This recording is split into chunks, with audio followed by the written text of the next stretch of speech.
Bienvenidos y bienvenidas a este episodio número 26 del podcast. Sé que esta sección del canal estaba un poco abandonada, pero bueno, estudios y trabajos nos hacían bastante difícil ya no solo pararse a grabar, sino buscar personas que estuvieran interesadas en grabar. Así que hoy tenemos con nosotros a Antonio Fonte, nutricionista y artista marcial, con el cual vamos a poder charlar sobre todo de nutrición. Evidentemente las artes marciales es el foco central de este canal, pero al final, como decimos en el podcast, la nutrición es algo que seas amateur o profesional, vas a encontrarte más tarde o más temprano en el camino. Así que muchísimas gracias, Antonio, por su tiempo, por explicarnos tan bien y tan detalladamente aspectos nutricionales y dudas que podamos tener al respecto. Y sin más, les dejo con este episodio, esperando poder seguir sacando episodios como este del podcast un poco más a menudo, y nos vemos en el siguiente.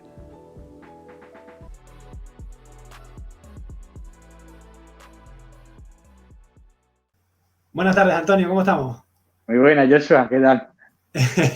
Muchas gracias, Antonio, por estar hoy conmigo. No solo por venir, que siempre agradezco mucho a la gente que pierde su tiempo aquí 2 horas conmigo, sino encima te has adaptado bastante a mis horarios, que ahora mismo estoy un poquito más limitado, así que doblemente agradecido por prestarnos tu tiempo y tu conocimiento, y también por adecuarte un poquito a mí, que como ya digo, tengo los horarios un poquito más cogidos, y te lo agradezco infinitamente, Antonio. Nada, yo encantado. Yo la verdad es que todo lo que sea artes marciales y alimentación, que es de lo que vamos a hablar hoy, pues yo estoy encantado y sí, hombre, siempre que esté de mi mano adaptarme al horario, pues no hay problema, claro que sí. A las 5 de la mañana me pillaba un poquillo más liado, pero, pero a esta hora me pillaba bien. Pues sí, pues hoy, como ha dicho Antonio, vamos a hablar de nutrición, porque Antonio es profesional de ello. Pero bueno, antes de hablar y realmente el podcast, entreveo ya que va a ser la gran parte de lo que vamos a hablar, pero siempre me gusta, al final es un canal de artes marciales, y tú practicas artes marciales. Entonces, como siempre, la primera pregunta a todos los invitados, Antonio, es la misma, y es ¿cómo conociste tú este mundillo? ¿Cuándo empezaste? ¿Qué has hecho? Un poco pues eso, para conocerte a ti como persona dentro y un poquito fuera del tatami, que nos cuentes eso, un poco el resumen de tu historia de este mundillo, que a mí personalmente siempre me interesa mucho. Sí, pues yo empecé desde muy pequeño, ¿no? Yo empecé con 12 añitos y desde entonces pues soy un motivado, un friki o un de las artes marciales. Yo empecé con el aikido. Mi hermano mayor empezó a hacer aikido con unos amigos, porque él en la universidad conoció a varios orientales, que eran chinos, de Taiwán, no sé muy bien de dónde eran ellos, y, y los domingos se reunían, ¿no? Las familias orientales de aquí de Málaga, porque yo soy de Málaga, se reunían y se reunían en casa de un profesor de aikido. Y entonces pues él le enseñaba aikido a los niños de la familia. Y mi hermano, que se empezó a juntar con ellos, pues tuvo la suerte, porque él no recibía a nadie, tuvo la suerte de entrenar unos cuantos meses con él. Entonces mi hermano después pues, me utilizaba a mí de maniquí. Y la verdad es que me lo pasaba pipa, ¿no? Pues mi hermano es bastante mayor que yo, tiene 10 años más que yo, pero, pero yo era el maniquí perfecto, ¿no? Hacía conmigo lo que quería y yo le pedía más, ¿no? Era como, me ha hecho 3 técnicos, pues hazme 10, ¿no? Y la verdad es que es súper divertida aquella etapa, ¿no? Empecé, ya te digo, muy de casualidad, ¿no? De aquella manera.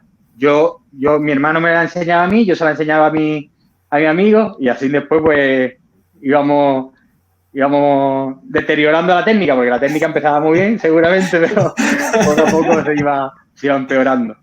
Y con 15 añitos, creo que fue, 14, 15 años, fue cuando entré ya en un club de Aikido, ¿no? De aquí de Málaga. Empezaron a surgir, no sé si eran 3 o 4, la verdad es que era tan pequeño que tampoco te puedo decir de la situación cómo era, pero bueno, tuve la suerte que cerca de casa abrió un club de Aikido en las instalaciones del ayuntamiento y ya pues enganché con la práctica, digamos, más estándar, ¿no? Más con kimono, con hakama. Regularizada. Claro, claro. Y la verdad es que, bueno, fue empezar y cada vez más. Aquí en Málaga, aparte del estilo Ikikai, que es el que más se suele ver en todos sitios, ¿no? Hay un grupo muy importante de Aikido Tomiki, que es un estilo un poquito diferente. Ellos se basan mucho digamos, Tomiki, el fundador, era también alumno de Jigoro Kano.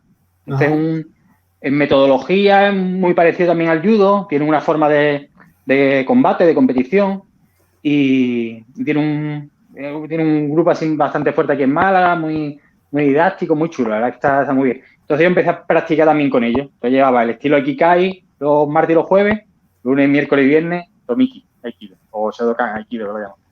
Y entonces pues fue cada vez más, hasta que empecé a trabajar como monitor.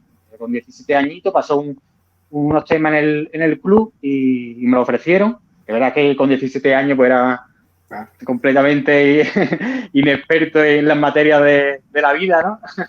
Pero bueno, me lo pasaba pipa y al final era lo importante, que la gente también lo disfrutara, y fue una etapa muy bonita de enseñanza, desde la inocencia de esa edad, ¿no? Y metiendo mucho a la pata, pero a la vez creciendo mucho, ¿no? Porque al final cuando eres profesor es verdad que aprendes mucho y te centras más, porque de la otra manera a lo mejor yo entrenaba en muchas escuelas, porque yo entrenaba con lo de Tomiki, entrenaba Aikikai y con cualquier escuela de Aikido que hubiera en Málaga, y sí que es verdad que cuando ya tienes que prestar atención a los detalles para poderlo enseñar, pues te vas arraigando mucho más, ¿no? En la técnica, en los principios, en las bases, y la verdad que lo disfruté mucho, ¿no?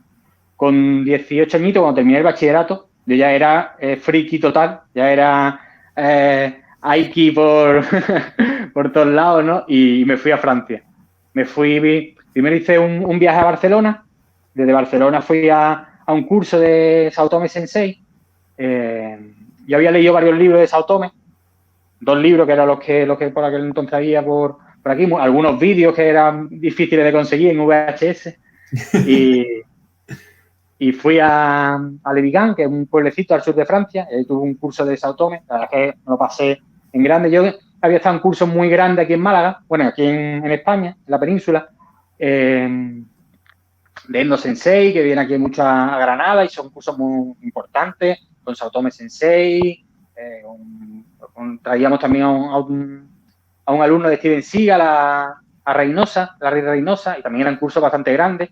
Pero cuando llegué a Francia y vi la comunidad tan grande de Aikido que había allí en Francia, fue alucinante, ¿no? Yo ya que iba friki de por sí, pues aquello me alucinó. Conocía muchísima gente de todas las edades, familias enteras practicando, y pues la verdad que Y Antonio, por ejemplo, de Aikido en España, ¿no? Ya que ya tienes la experiencia además de distintas escuelas, de distintos estilos, ¿te refieres a lo que viviste en Francia?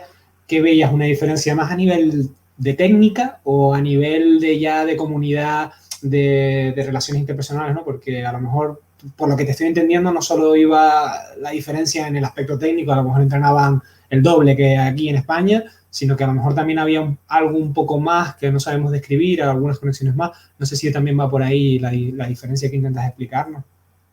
Claro, en el curso este de Sao Tome, en Le Vigan, ahora el curso no sé cuántas ediciones lleva ya, pero siempre se hace en agosto. Antiguamente venía Sao Tome, ahora ya Sao Tome por su edad no viene, y viene Ikeda, pero el curso es realmente es una convivencia de Aikido de una semana o de 10 días, depende de la temporada, ha durado más o menos, pero es así, ¿no? O sea, todos los campings del pueblo se llenan de aikidoka, las calles están llenas de aikidoka, estás entrenando en el tatami y sales a comer y sigues con los aikidokas, ¿no? Y la verdad es que la experiencia como convivencia es fantástica. Yo llegué un poco a la aventura porque, bueno, por la edad que tenía, pues tampoco yo era muy ronin, y cogí la maleta y el boken y me fui a Francia. Y entonces en el camping yo no tenía alojamiento reservado ni nada, mi francés era patatero o peor. Y entonces la misma chica de la conductora, la chofer del autobús, iba con su hija allí también en el autocar, y cuando llegamos al pueblo me dice, bueno, ¿dónde te dejo? Porque empezó a llover, ¿no? Era agosto, pero allí empezó a llover de repente, y me dice, ¿dónde te dejo? Y digo, no, yo no tengo, me da igual, déjame en el pueblo porque no tengo reserva. Y bueno, me dijo, yo entendí, ¿no? Que estaba todo lleno, y con el mismo autobús pues empezó a llevarme a los diferentes sitios. Al final me llevó a un camping, ella se encargó de hablar con él del camping y decirle, mira, que este chico viene al curso de Aikido, que a ver si le podía encontrar. Al final me dejaron una caravana, estuve muy bien. Pero es que la chica de la chofer del autobús estaba también en el curso de Aikido. Ella y su marido, ¿no? Estaban allí los dos practicando. Entonces todo el ambiente de del curso era así, no todo el pueblo volcado con el curso. Después cuando subí a Francia, a París, con Tissier, que estuve en el dojo de Tissier durante aproximadamente 2 meses. Tuve 2 meses en París, algún tiempo viviendo con Tissier, en el dojo de Tissier, que se puede dormir, te dejan, no sé si lo siguen haciendo, ¿no? Pero bueno, en aquel momento te dejaban dormir, te dejaban la llave, súper amables, súper hospitalarios conmigo. Y allí en París era igual, ¿no? En París yo no conocía París y yo digo, bueno, pues voy a hacer un poco de turismo. Y vas andando y te encontrabas un dojo de Aikido, otro dojo de Karate, otro dojo de Aikido, otro de Judo, otro. Había artes marciales por todos lados. Y ese ambiente, yo los lunes y los martes venía a Tissier al dojo y eso era sagrado, allí no faltaba nadie, ¿no? Venía gente de Italia, gente de Bélgica, aquello era... Y las clases tenía que hacer 3 turnos para poder practicar una técnica porque te abarrotaban. Pero los miércoles creo que era que por la tarde no había clase. Bueno, pues miércoles era ir a visitar otros dojos de Aikido, porque allí había tantos dojos de Aikido en Francia, en París, que era... El nivel es alto, pero también la gente que practica a bajo nivel, digamos, principiantes o gente que no son profesionales de ese tipo, ¿no? Que no son sensei o que no son ni siquiera dan, hay mucho ambiente de Aikido. Por lo menos en el 2000, Sí. Cuando yo fui, ¿no? Al principio de... Sí, en este podcast, bueno, hemos hablado de que la cosa puede haber cambiado con toda esta situación pandémica, pero bueno, que es evidente que había un ambiente. Yo, Antonio, no sé si tú has reflexionado al respecto, pero sí me gusta, ya que lo has vivido tan de cerca, ¿no? Y has estado en ese mundillo. No sé si alguna vez, ya te digo, te has parado a pensarlo, pero si lo has hecho, pues a compartirlo, ¿no? Con el resto. ¿Por qué en Francia, ¿no? Hay ese hermanamiento de alguna forma, o hay ese interés por las artes marciales japonesas, ¿no? Sobre todo, como tú dices, el judo, el aikido, las artes marciales más intrínsecamente, ¿no? Como digo, japonesas. Hay como un hermanamiento. Yo al principio pensaba que eran figuras pues tan carismáticas como podía ser Tissier, ¿no? Que pues es un tío que, como digo, es muy carismático, se nota que cae bien, que ha creado, ¿no? Una escuela de aikido mundialmente conocida, pero veo que no, que después hay una escuela también de judo muy grande, que hay escuelas de karate lo mismo, muy grande. Francia es potencia en judo. Y no sé, ya que tú has estado ahí cerca, no sé qué han hecho bien o qué resuena con la cultura francesa, porque un poco así a vos de pronto, la cultura francesa de una forma y la japonesa totalmente opuesta. Y no sé por qué hay ese hermanamiento o esa cercanía, ¿no? A la hora de practicar. No sé si tú tienes alguna reflexión o no. Sí, bueno, la verdad es que tampoco tengo yo una respuesta a ello, ¿no? Pero es verdad que en Francia es así, hay mucho de Japón. En aquella época, cuando yo fui la primera vez, después fui varias veces, ¿no? Pero en aquel momento a mí me llamaba mucho la atención, no solamente eran los dojos de artes marciales que había, sino había revistas de artes marciales, pero que después había comida japonesa, que aquí en España todavía no se había visto en ningún lado, ¿no? O sea, tiendas de sushi ahora están en todos lados, pero en aquella época no te encontrabas ninguna. De decoración japonesa, y me compré zori, me compré kimono, porque es que aquí en España era imposible, ¿no? Y hoy en día con internet pues lo puedes comprar online, pero en aquel momento era cualquier detalle japonés, aquí en España era súper complicado de encontrar. Y aparte que París era lógicamente una ciudad más grande, que siempre es más fácil encontrarlo, pero sí que es verdad que Francia y Japón pues tienen ese vínculo muy fuerte, ¿no? Supongo también, a lo mejor las artes marciales japonesas tienen ese aspecto más, no digamos ilustrado, ¿no? Pero sí que tiene una parte filosófica o de letras muy importante, ¿no? Que en Francia pues siempre he abogado por ese tipo de educación, ¿no? Sí, puede ser. Sí, la verdad que no había caído, ¿no? Ese tema de lo que tú dices, ¿no? La asociación filosófica que hay con muchas disciplinas, ¿no? Que vienen de Japón y que suele gustar en Francia, como tú dices. Si quieres, antes si tenías algo más que contarnos, ¿no? ¿No? ¿Qué has hecho en los últimos años? O sea, para ir ya cerrando esto, porque como digo, el podcast va a ir más por tu otra vertiente, por así decirlo, o que tampoco es otra, sino veo que tú las has entremezclado mucho. Y me gustaría eso, que me contaras los últimos años, ¿no? Que te has dedicado. Hablábamos fuera de cámara, pues eso, que habías tenido muchas más experiencias, además del Aikido, ¿no? Sí, bueno, yo después de aquella experiencia tan bonita que tuve con los primeros años, después cuando llegué a España, monté mi propio club de de Aikido, pero también lo monté con una chica con la que yo estaba en aquel momento, que ella hacía karate. O sea, ya la cosa empezó un poquito a mezclarse y después empecé con el jiu-jitsu. En Brasil en jiu-jitsu estuve también, empecé en el 2009 y bueno, pues empecé un poco ahí a meterme más en el mundillo del jiu-jitsu, empecé a competir, empecé a moverme, digamos, me cambié del aikido, que es un poquito más de paz y amor y calma, ¿no? Un poquito más de filosófico a algo más práctico y más duro y la verdad es que lo disfruté mucho y bueno, y ahora mismo he vuelto, digamos, a la base del aikido, pero ya no sé si hago aikido o hago jiu-jitsu, ¿no? Porque bueno, al final... No, yo creo que sí, yo creo que al final todos, Antonio, buscamos los estilos están bien y determinan y hay que, ¿verdad? Hay que formarse en algún, pero después cada uno, yo creo que somos cada vez más complicados individualmente, ¿no? Y al final cada uno tiene que ir buscando de aquí y de allá lo que quiere, ¿no? Y cerrarnos en una sola cosa, pues bueno, cuando en los 90, los 80, cuando no había nada, pues tenía sentido, pero hoy en día, como tú dices, el acceso a la información que tenemos hace que te abre la mente, ¿no? Y nos quita estereotipos, ¿no? No, el de Muay Thai no tiene por qué ser un bestia, sino que puede ser un doctor o puede ser un abogado y viceversa, ¿no? El de Aikido no tiene por qué ser una persona súper culta o leída, ni mucho menos. Entonces, quitándonos esos estereotipos, la verdad es que aprendemos mucho más y al final cada uno se desarrolla dentro del tatami como le da la gana. Es decir, el que quiera luchar todo, el que solo quiera golpeo, el que solo quiera agarre. Al final, yo creo que cualquier cosa que te haga feliz, que te ayuda a crecer, te ayuda a conocer gente, para adelante. O sea, yo ahí, vamos, libertad absoluta. Al final las artes marciales tienen que ser un camino de conocimiento y de liberación, ¿no? No de ponerte límites, sino de ir rompiendo esos propios límites que tengan, ¿no? Ya sean miedo, o sean límites físicos, o sean cualquier barrera que uno se vaya poniendo. Entonces los estilos no pueden ser algo limitante, ¿no? No podemos decir esto no lo hago porque no está dentro de mi estilo o esto no encaja con mi estilo porque todo al final te está autolimitando, ¿no? Y podrías desarrollarte a lo mejor por ese camino y lo estás acotando, ¿no? Totalmente. El otro día estaba viendo, no sé si sigues un poco las MMA, el UFC, estaba viendo a Wonderboy Thompson que hace karate, pero muchos verían una clase suya de karate de niños, es decir, es pelador de la UFC y da clases a niños. O sea, es un tío, la verdad que además es un tío súper amable, súper humilde y él sigue dando clases a sus niños, a sus adultos, es decir, y él da karate, pero muchos verían esa clase de karate y dirían, no, eso no es karate. Pues vete tú a decírselo.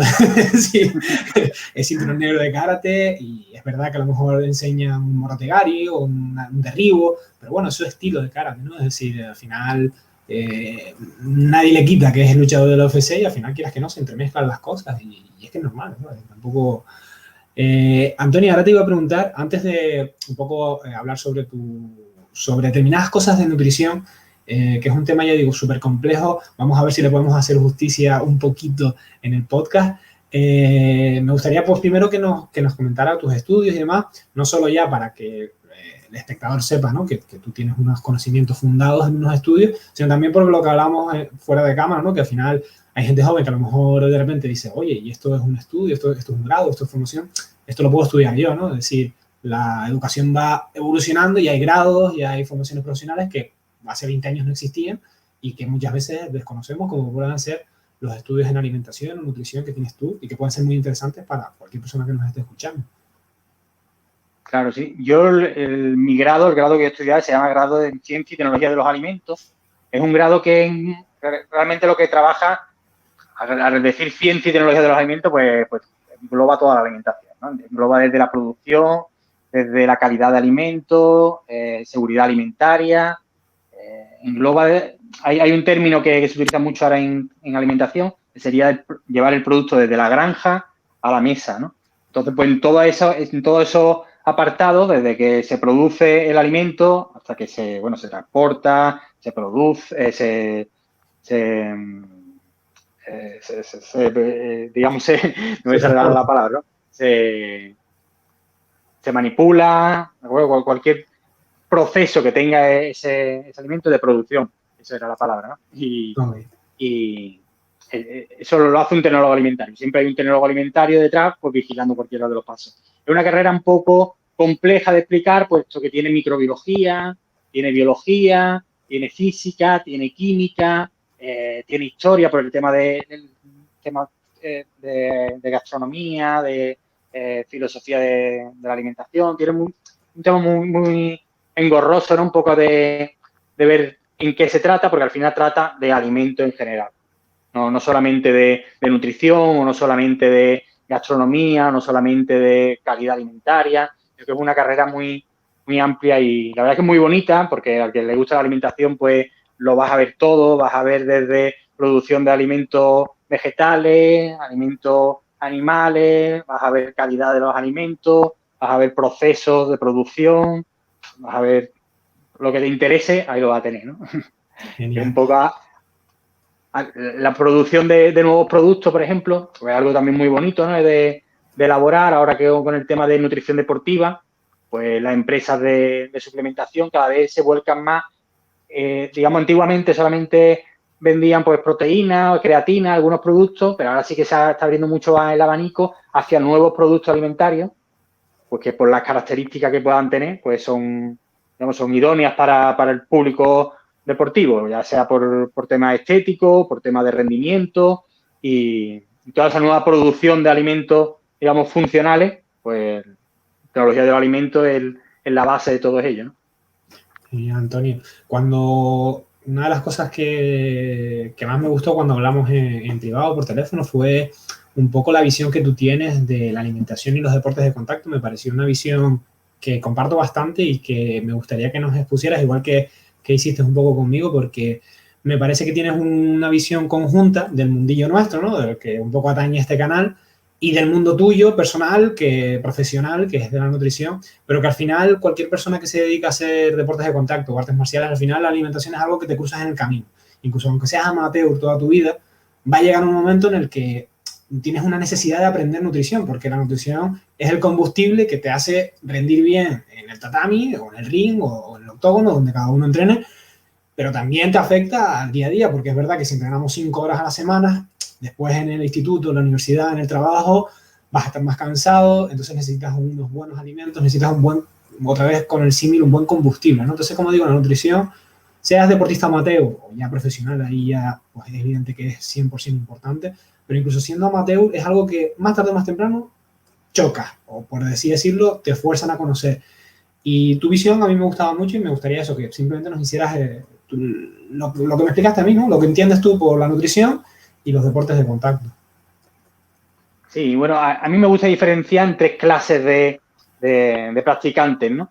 A la hora de la nutrición es importante porque cada uno pues tiene que tener un enfoque y tendrá unos beneficios y tiene una manera, digamos, de aplicarlo con su diferente valor, ¿no? Al final, la nutrición va enfocada a salud, va enfocada a estética, va enfocada a rendimiento deportivo, pero lógicamente no es para lo mismo. O sea, hay esos 3 enfoques diferentes de lo que te voy a hablar ahora, se trabajan de forma diferente y el beneficio es completamente diferente. Si hablamos de alguien amateur para mí sería alguien que ni siquiera compite, ¿vale? Porque si hablamos de competidores, veremos cómo tienen unos detalles que hay que tener en cuenta, ¿no? Pero alguien que no compite, alguien, por ejemplo, que estábamos hablando del aikido, en el que no hay un rango de peso, realmente podríamos alimentarnos sin tener en cuenta cuánto pesas o cuánto no. Habría que tenerlo en cuenta, pero bueno, se podría dar el caso en que no fuera tan Sí, que no es la importante. prioridad. Exacto, no es prioritario, ¿no? Entonces, en ese nivel, en el nivel de no competidor, pues lo más importante va a ser mantener la salud. Principalmente para estar saludable, fuera del tatami, para tener una vida buena, ¿no? Pero también por el aspecto de alargar tu práctica, ¿no? Si tú llevas practicando 15 años, 20 años, sigues los años pesando, te plantas los 50, 55, 60. Si no llevas una buena alimentación, pues seguramente tengas que poner freno a la práctica de artes marciales. Y si te encantan y si te gustan, pues no quieres alargarlo y es lógico, ¿no? Entonces, la alimentación te va a hacer que tú puedas alargar esa temporada, digamos, esa carrera de artista marcial, ¿no? Y además de evitar lesiones, además de evitar enfermedades, que te las evita a ti como practicante y se las evita a cualquier deportista o a cualquier persona que necesite llevar una buena alimentación, porque al final la alimentación no es solamente cuestión nuestra, no es cualquier persona de la casa tuya, pues tiene que comer bien, desde el niño hasta la abuela, ¿no? Y eso sería, digamos, el primer eslabón. Lo más importante para ese amateur es mantener una buena alimentación por el enfoque de salud y alargar la práctica deportiva o marcial. El segundo sería el competidor, hablamos de competidor, pero no un competidor profesional o no un competidor que viva para competir, ¿no? Sino un competidor que, pues mira, hay un campeonato dentro de 3 semanas y pues me quiero preparar. O hay un campeonato dentro de un año y quiero ir, pero no vivo para competir. Para ese competidor es muy importante el peso. ¿Por qué? Porque si tú no cumple bien con el peso, te surge mucho estrés a la hora de enfocar ese nuevo campeonato. Digamos, si tengo un campeonato dentro de 3 semanas y no tengo el peso, pues o tengo que subir de peso, tengo que bajar de peso, no sé si voy a ir bien para ese campeonato, entonces, ¿qué hago? ¿Tendré fuerza? ¿No tendré fuerza? Crea mucho estrés al competidor. Entonces, es importante a ese nivel ya también cumplir con ese otro punto que sería el control del peso. Y en el control del peso ya empezamos a hablar de rendimiento, porque en nuestra categoría, en los deportes de lucha, es muy importante no solamente dar el peso, sino saber trabajar bien en ese peso con tu rendimiento deportivo. Si yo estoy trabajando con 70 kilos, no es lo mismo que yo haga 3 días que estoy en los 70 kilos a que haga 5 años que estoy en los 70 kilos, ¿no? Porque, digamos, tu fuerza, tu resistencia, tu adaptación a ese ejercicio, a ese campeonato, a esa regla, se va a dar con un tiempo, ¿no? No podemos llegar de repente a esa categoría de peso y querer ser el más fuerte de esa categoría, ¿no? Eso requiere un tiempo, un entrenamiento y una alimentación que esté hasta ello, ¿no?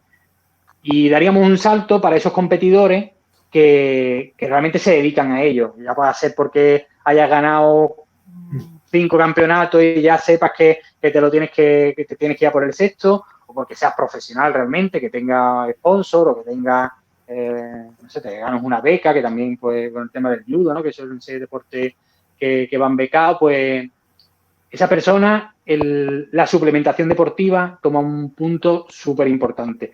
Los otros puntos se dan por hecho.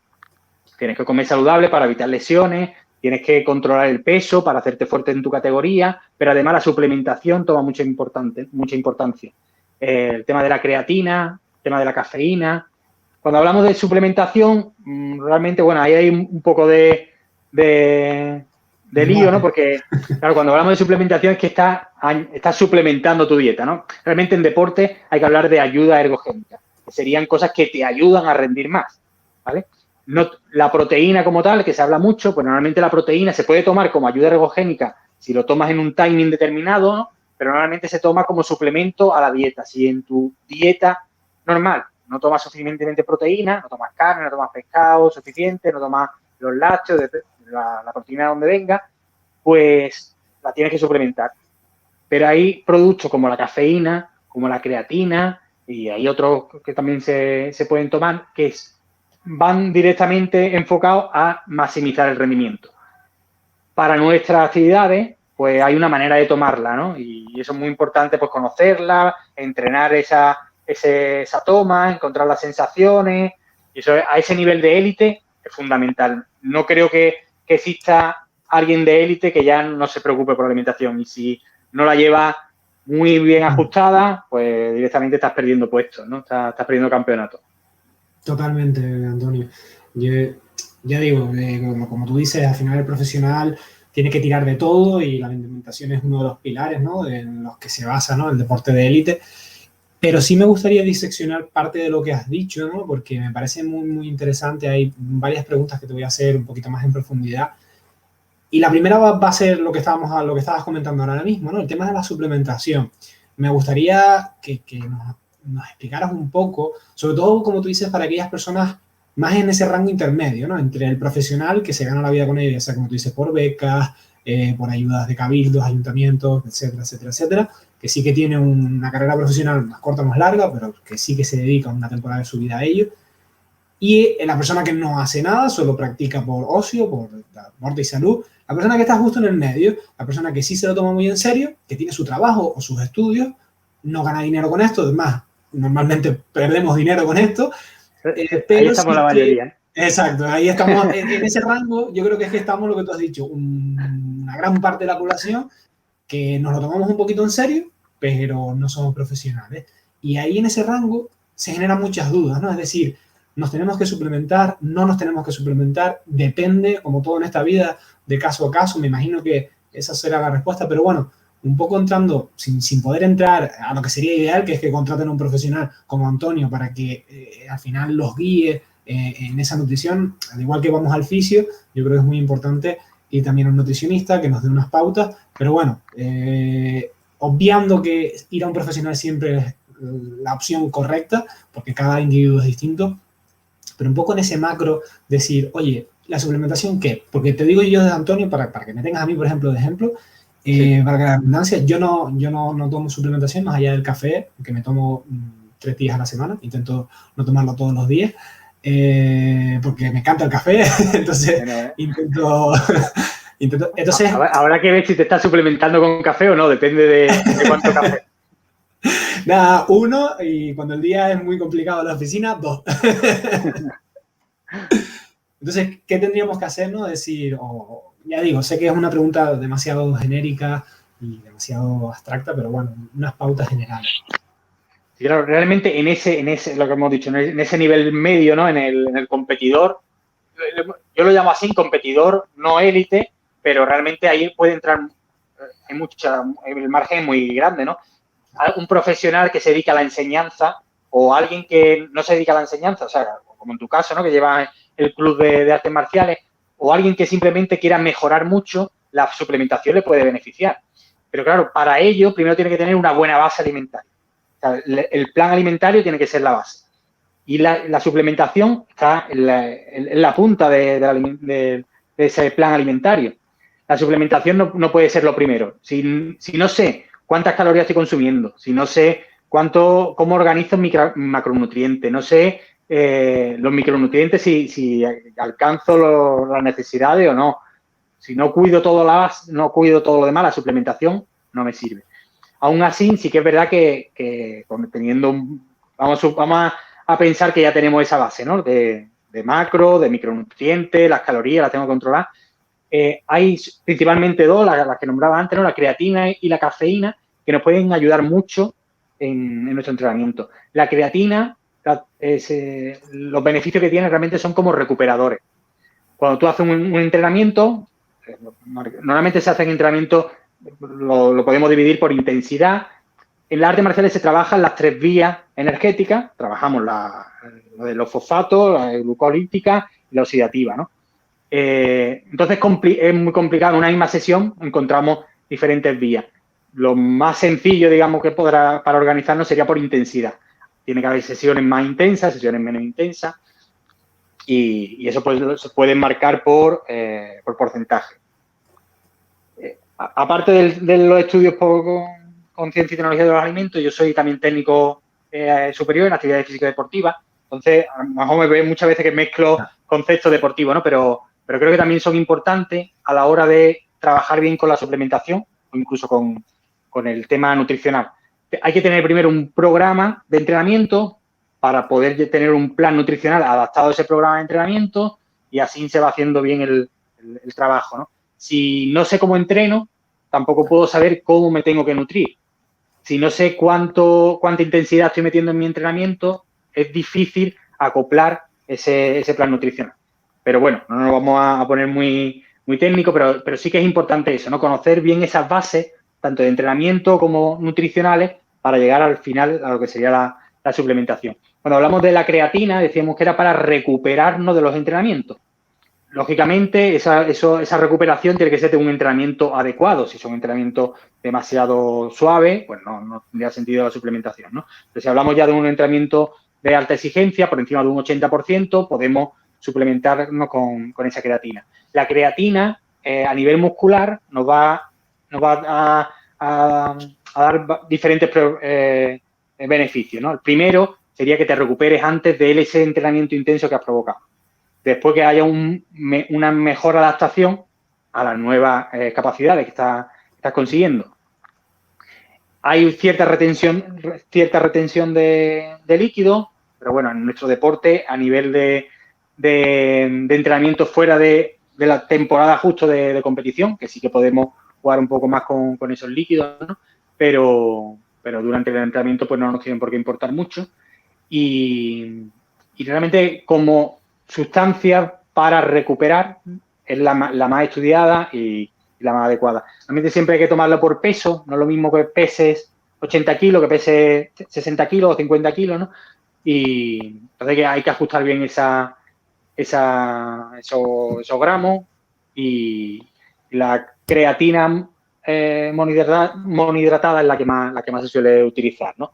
Es la más adecuada porque las demás pues no suelen ser de buena calidad y demás. Hoy en día es muy fácil encontrar creatina de muchos tipos. Yo la suelo tomar sin sabores, pues bueno, hay con sabores, hay en polvo, hay en pastillas y bueno, al final la creatina, lo mejor es siempre que vayas con el profesional y que te la ajuste a tu peso y a tus necesidades. Se puede hacer con carga, se puede hacer sin carga y bueno, eso da para una charla entera, ¿no? El tema de cada producto, pero es importante tener la referencia esa. Primero, tengo un entrenamiento, tengo un plan de nutrición y empiezo la suplementación. La creatina como un recuperador. Y hablaba antes de la cafeína. La cafeína te va a ayudar a que tus entrenamientos sean un poquito mejor, un poquito más intensos, porque realmente la cafeína te da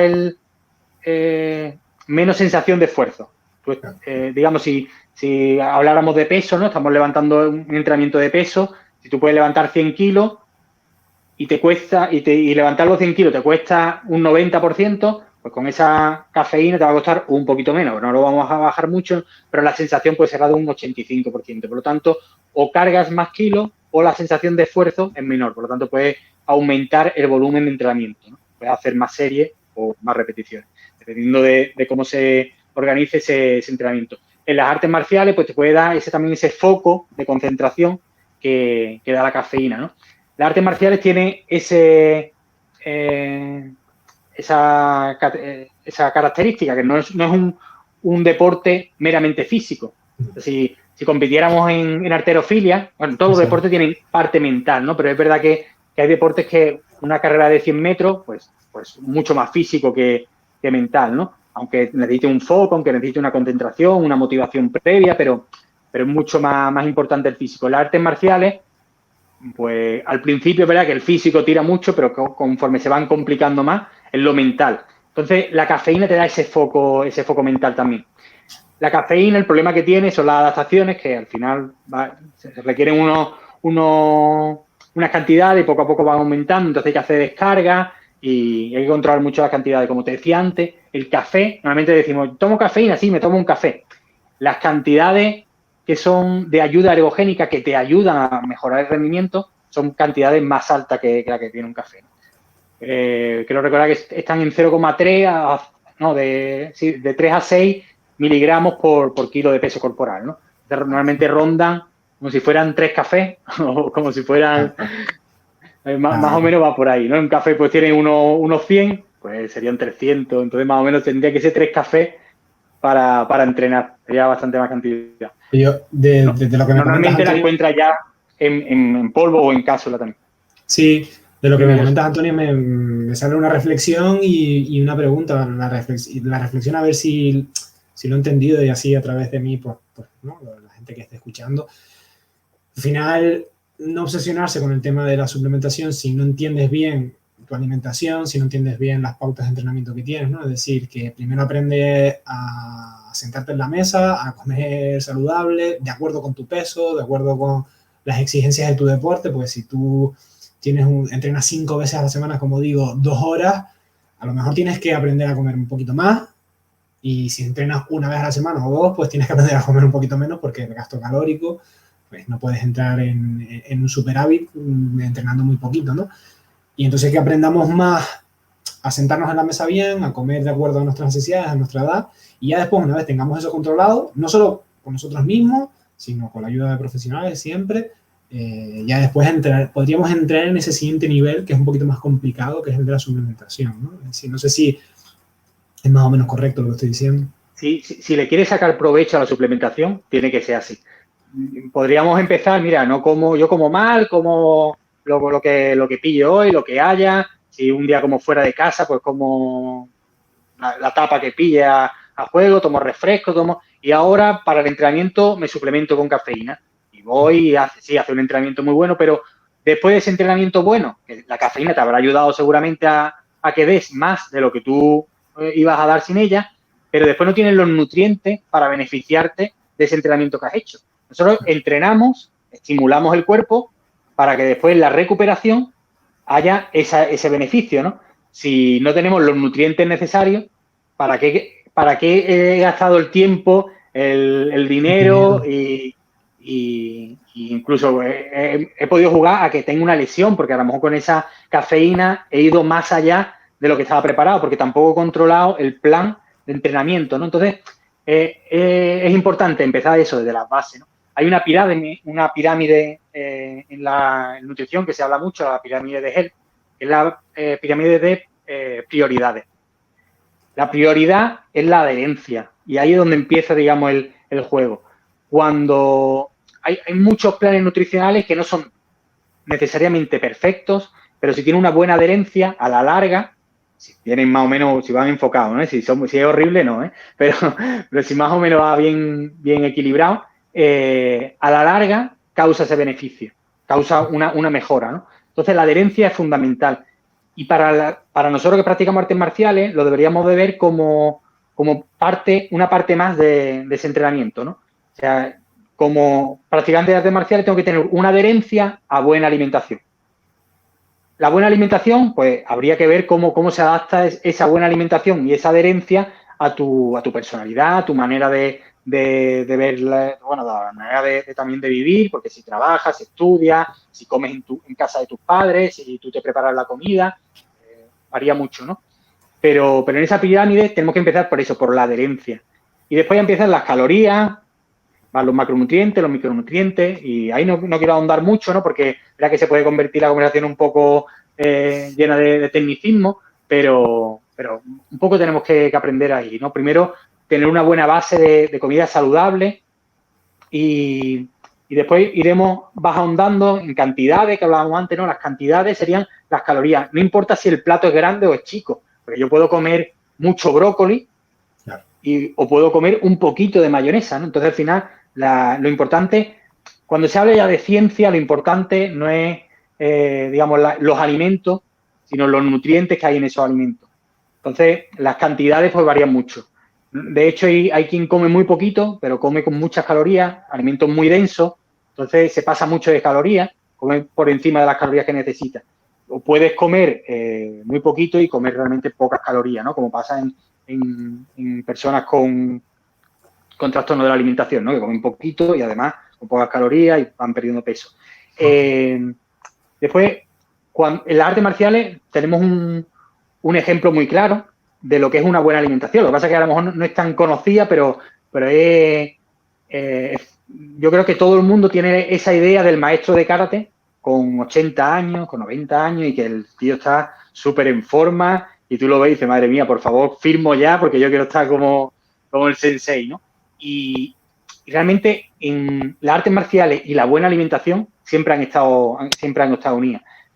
Aunque a lo mejor no seamos muy conscientes, pero realmente esa unión siempre ha estado ahí. En el karate lo vemos en la dieta okinawense. La dieta okinawense ha sido muy estudiada porque en Okinawa hay unos niveles de longevidad muy altos. Aquí en España también tenemos buena calidad de vida, entonces también eso da buena longevidad. Pero en Okinawa se da el caso de que es Okinawa y no Japón donde se daban esos niveles de longevidad tan pronunciados. Y aunque es un estilo de vida lo que te da esa longevidad, y suerte de que no te caigas desde un ñosco, que no te atropellen, ¿no? Pero ese estilo de vida, la alimentación es muy importante. La alimentación okinawense, que podríamos decir que es la alimentación de esos karatecas de Okinawa, ¿no? Se basa principalmente en verduras, después hay otro alimento importante, pero la verdura es fundamental. Ellos toman, digamos, el estándar sería el 50% de verdura en un plato, ¿no? El estándar que nosotros tomamos, que es el estándar del plato equilibrado de Harvard. Pero ellos toman un poquito más incluso. Los porcentajes van hasta 60% de verdura. Entonces ellos toman mucha verdura. También hay un dicho en la dieta okinawense que es que hay que añadir mucho color al plato. Entonces mezclan mucha verdura de diferentes colores. Los colores en los alimentos suelen ser, aunque no tengan que ser siempre así, ¿no? Pero son indicativos de vitaminas. Los betacarotenos pueden dar un color rojo, el rojo, el naranja, el amarillo, ¿no? Entonces, las hojas verdes, pues esa clorofila, con esa mezcla de colores te aseguras que tengas una alimentación muy variada en vitaminas. Después ellos tienen una alimentación muy rica, no solamente en esa verdura, sino en productos de origen vegetal.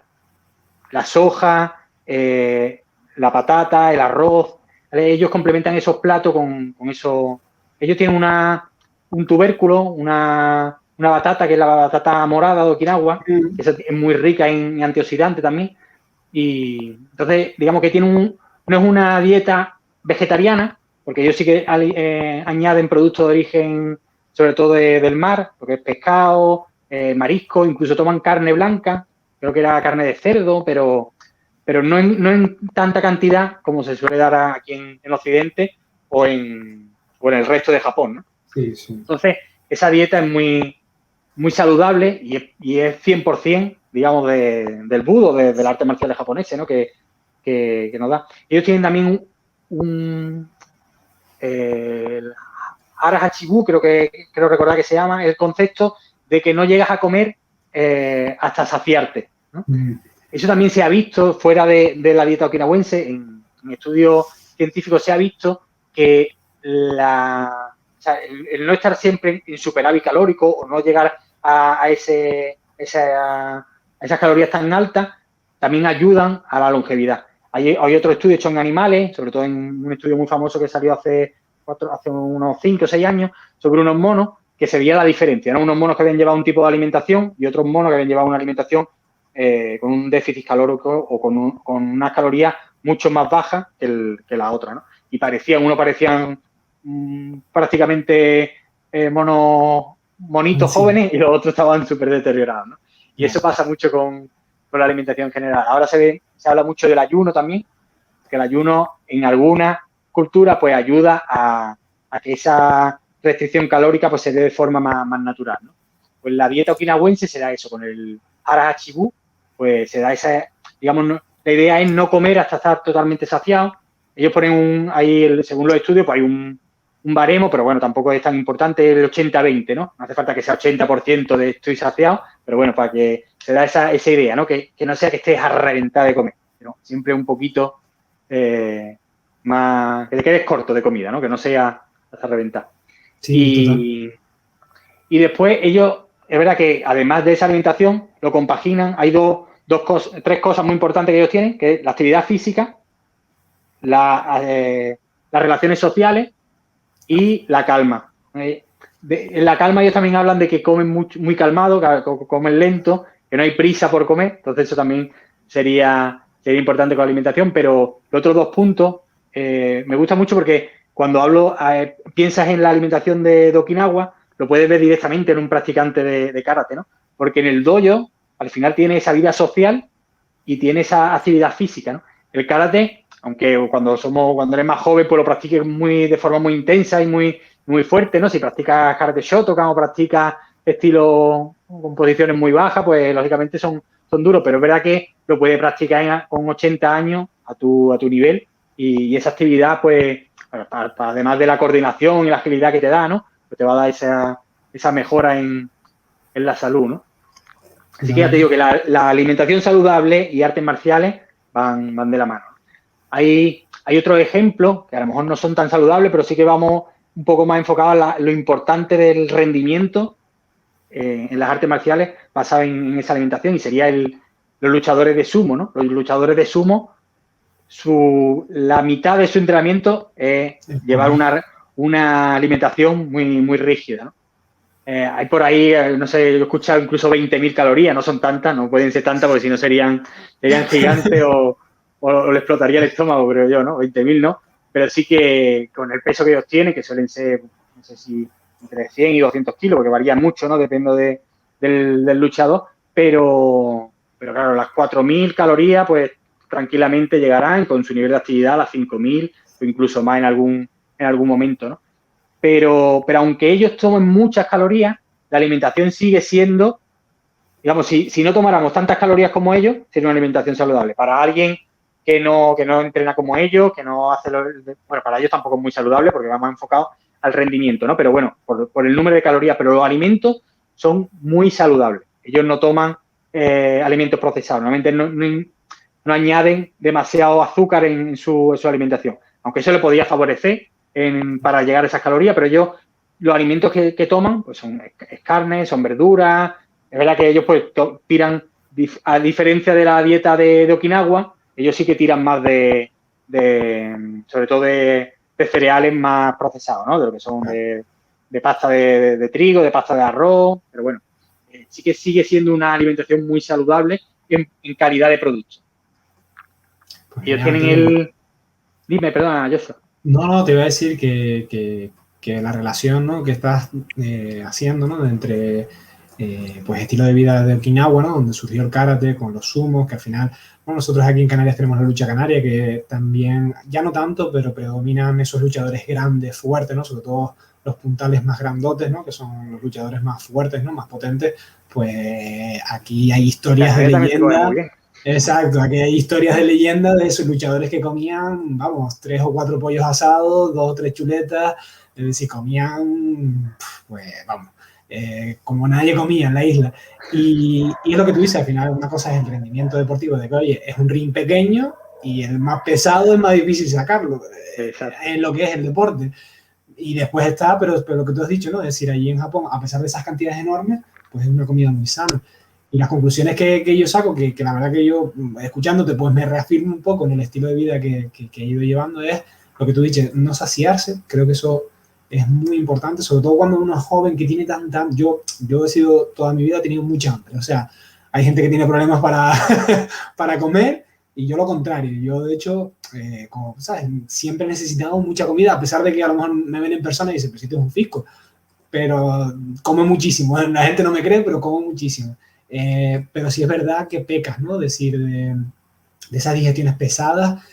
Y si siempre te mantienes, ¿no?, a ese, con lo que tú has explicado muy bien, a ese borde, llegas a la siguiente comida mucho mejor, puedes alimentarte mucho mejor y de alguna forma, no sé si será pues psicosomático o lo que sea, pero noto que me nutro mejor que cuando a lo mejor me meto una comida muy, muy pesada y noto que, ya digo, lo mejor es probablemente psicosomático, pero noto que no estoy absorbiendo la misma cantidad de nutrientes que cuando me quedo un poquito ahí y como más variado, ¿no? Es decir, que yo normalmente como tú has descrito, más verduras que carnes, más verduras que... Lo más que más hay en el plato de comida en mi casa siempre suele ser verduras. Y la verdad que las conclusiones están muy, muy bien, porque creo que son muy claras para todo el mundo entenderlo. Comer un poquito menos, que yo creo que en Occidente comemos demasiado en general, sobre todo en España, ¿no?, con las reuniones familiares tendemos a comer muchísimo, ¿no? Y comer un poquito menos no está de más. Y sobre todo más verduras, que es más fácil tirar pues de productos ya hechos o pastas o arroces que haces y venga, a comer y listo. La verdad que son conclusiones muy positivas que, viniendo de ti, que eres un profesional, quizás calen un poco más que si lo digo yo o lo dice cualquiera que no tiene ni puñetera idea. No, claro. Bueno, si tú también lo pensabas, algo de idea tenía. Sí, al final, como te digo, es algo con lo que te vas a encontrar. Es decir, si eres deportista, te vas a encontrar con el tema de la nutrición y te vas a tener que informar. Lo que pasa es que a mí, yo siempre digo que fuera del tatami me cuesta, aunque mi canal el 90% es opinión personal, después yo en mi día a día me cuesta darla, porque a mí un alumno, oye, ¿qué, cómo, qué tal?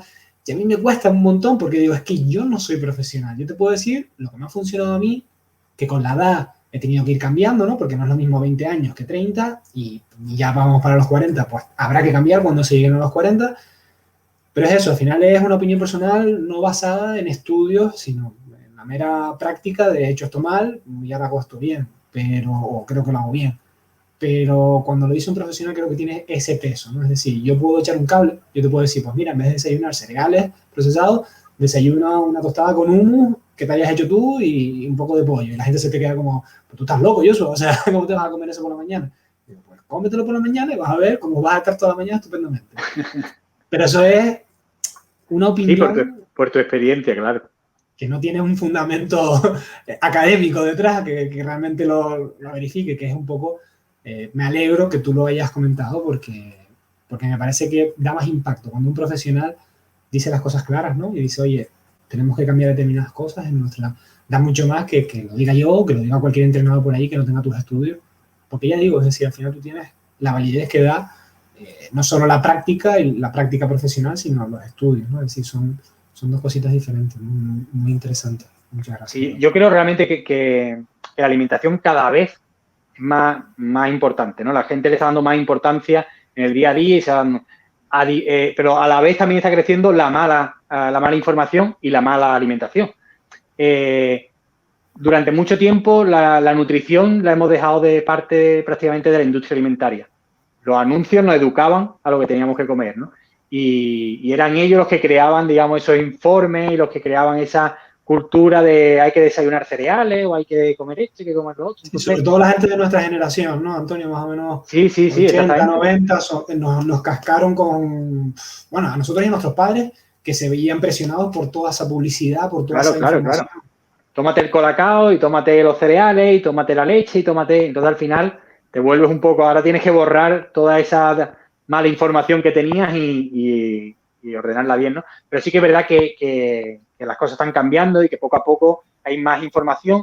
Muchas veces hay que limpiar de tanta información que hay, pero bueno, que sí que se puede buscar y siempre hay alguien que te pueda un poco guiar y a ver, la información es más fácil de encontrar la información real, porque está. Aunque de camino te encuentres con algo que te pueda distraer, pero la información está, ¿no? Y Antonio, una pregunta. Bueno, aprovecho para... siempre lo decimos al final, pero bueno, y al principio te pondré un cartelito. Una buena fuente de información puede ser tu Instagram, que fue por donde nos conocimos. La verdad que es muy interesante. Como siempre lo tienen abajo en la cajita de YouTube. Y una pregunta, Antonio, como consejos muy básicos, porque lo que tú dices, yo soy gran defensor de esta era de la información donde tienes a youtubers, tienes a instagramers, tienes a un montón de gente súper preparada que te está explicando las cosas de tú a tú sin coste alguno.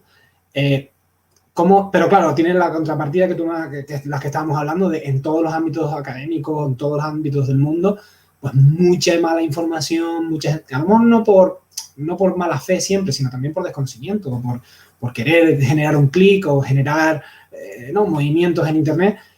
Sí. Un par de principios básicos, Antonio, que tú nos puedas recomendar. Mira, si ves esto, cuidado. Si ves aquello, no te fíes mucho. Esas cositas que a las que no tenemos estudio podamos percibir y decir, mira, esto fuera. Claro. Yo cuando alguien se pone una etiqueta de primera, una etiqueta, digamos, dieta paleo, dieta keto, dieta... Cuando ya te pones una etiqueta de primero, ya me huele mal, ¿no? En tema de alimentación no puede haber... Antes hablábamos de artes marciales, ¿no? De cómo tú te pones los límites y... No, ya no hago esta técnica porque no es dentro de mi estilo o dentro de mi escuela. En la alimentación ocurriría lo mismo. Si tú te pones barreras, yo hago dieta paleolítica, nada más. Y si eso está equivocado, ¿qué? Porque los estudios, la ciencia está en constante reafirmación o innovación, ¿no? Realmente la verdura, pues se daba por hecho de hace ya muchos años que es saludable. Eso no hay duda. Pero con las grasas hemos tenido ahí como un vuelco. Antiguamente, o no hace tantos años, las grasas estaban endemoniadas, ¿no? Las grasas eran malas, eran poco saludables, tenías que evitarlas. Y sin embargo ahora, pues estamos dando cuenta, digamos, la ciencia ahora corre mucho más porque hay mucha más comunicación entre estudios. Antiguamente, cuando salió un estudio, entre que llegaba a editarse, o sea, hasta que llegaba a la revista científica, pues podían pasar perfectamente 1 año, 2 años, y después ese estudio lo tenía que realizar alguien más para comprobar que era verdad. Entonces pasaba otro año, otros 2 años. Hoy en día eso pasa en cuestión de semanas, ¿no? Hace un estudio, rápidamente ya está subido en internet y hay otra universidad que lo está comprobando o lo está debatiendo o lo está reafirmando, ¿no? Dependiendo, ¿no? Entonces la cantidad de estudios pues se ha aumentado mucho. No podemos decir que lo que hoy damos por por cierto, mañana va a seguir siendo cierto. Entonces, alguien que ya se pone una etiqueta, ya tiene que echarte un poco para atrás, ¿no? La alimentación tiene que ser científica y la base tiene que estar basada, la alimentación tiene que estar basada en la ciencia. Si la ciencia afirma esto, pues entonces lo damos por hecho. Es verdad que hay parte de alimentación que es experimental, como tú decías antes, ¿no? Porque yo siempre he tomado cereales por la mañana y me encuentro muy bien. Bueno, pues siempre hay esa parte, ¿no? Pero la ciencia, ¿qué es lo que dice? ¿Es bueno tomar esos cereales? Pues sí, en estas condiciones.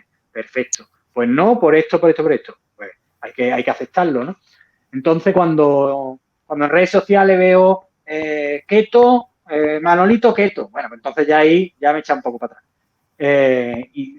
Principalmente es verdad que es difícil, ¿no? Porque a lo mejor no te pone keto Manolito y Manolito no tiene ni idea de lo que está hablando, pero bueno, ya por lo menos si ya tiene una etiqueta de esa manera, que piénsatelo. Claro. Pues muchas gracias, digo, es complicado a veces cuando no sabes de un tema, pues cómo abordar, ¿no? Las redes, a quién seguir, a quién no seguir, en quién fijarte o en quién no.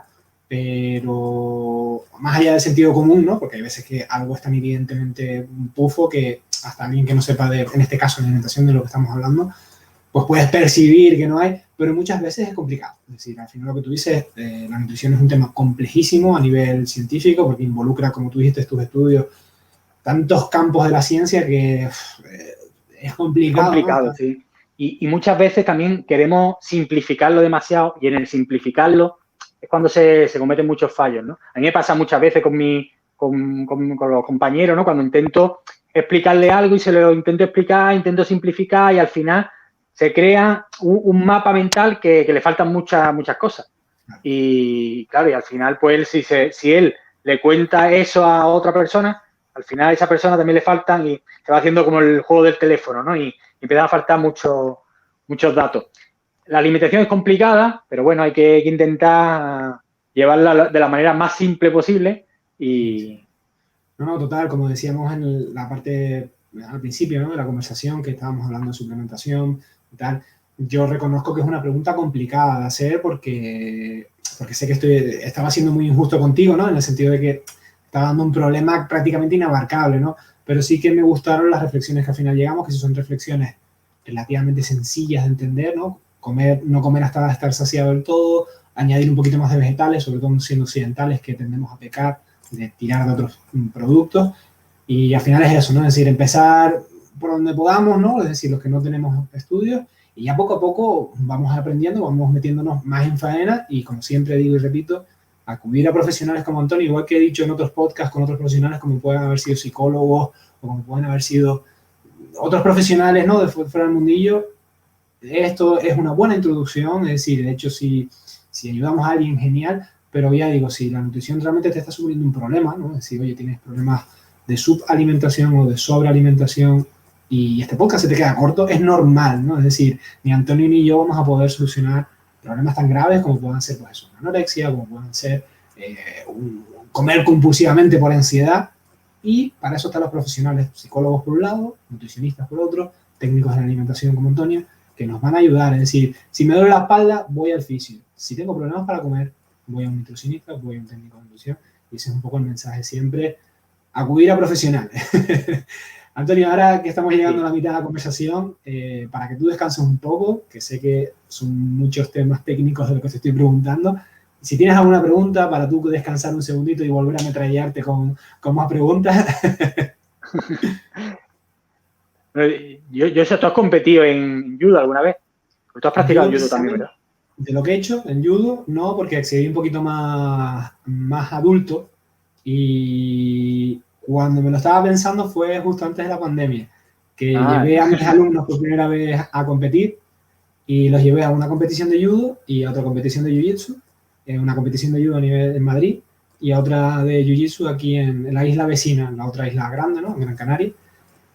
Y la verdad que alguno me decía de que compitiera con ellos, pero como yo iba de novato, de entrenador, pues dije, bueno, estas primeras competiciones me voy a enfocar a darles clase a ellos.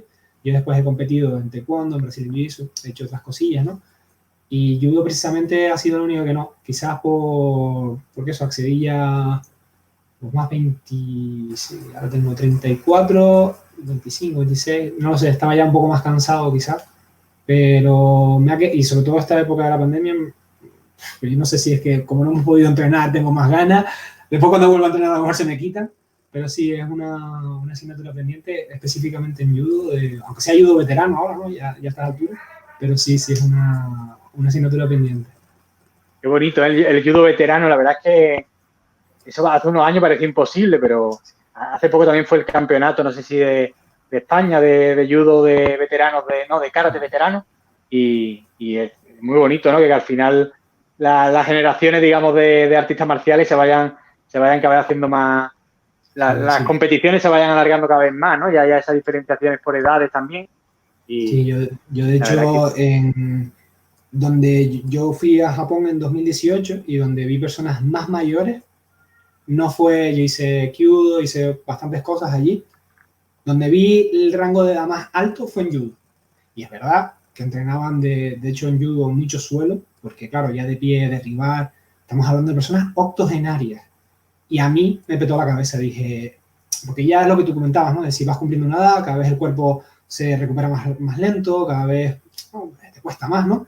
Y ves a esos ancianos, porque es que eran ancianos entrenando en el tatami a su ritmo, a su rollo, que de hecho de entrada no se ponían mucho contigo hasta que no veías que eras una persona más tranquila, sabes, más que ibas a respetar, que no ibas a romper, y ya cuando te veían que era de ese estilo, pues sí que se te ponían contigo, charlamos un poquito de aquella manera, ¿no? Y a mí me petó, porque yo digo, judo es un deporte muy, muy competitivo, ¿no? Es un deporte, vamos, es que además me refiero a él como deporte, no como arte marcial, porque es que el judo ha optado por ese camino, me parece ni mal ni bien, pero es el que es.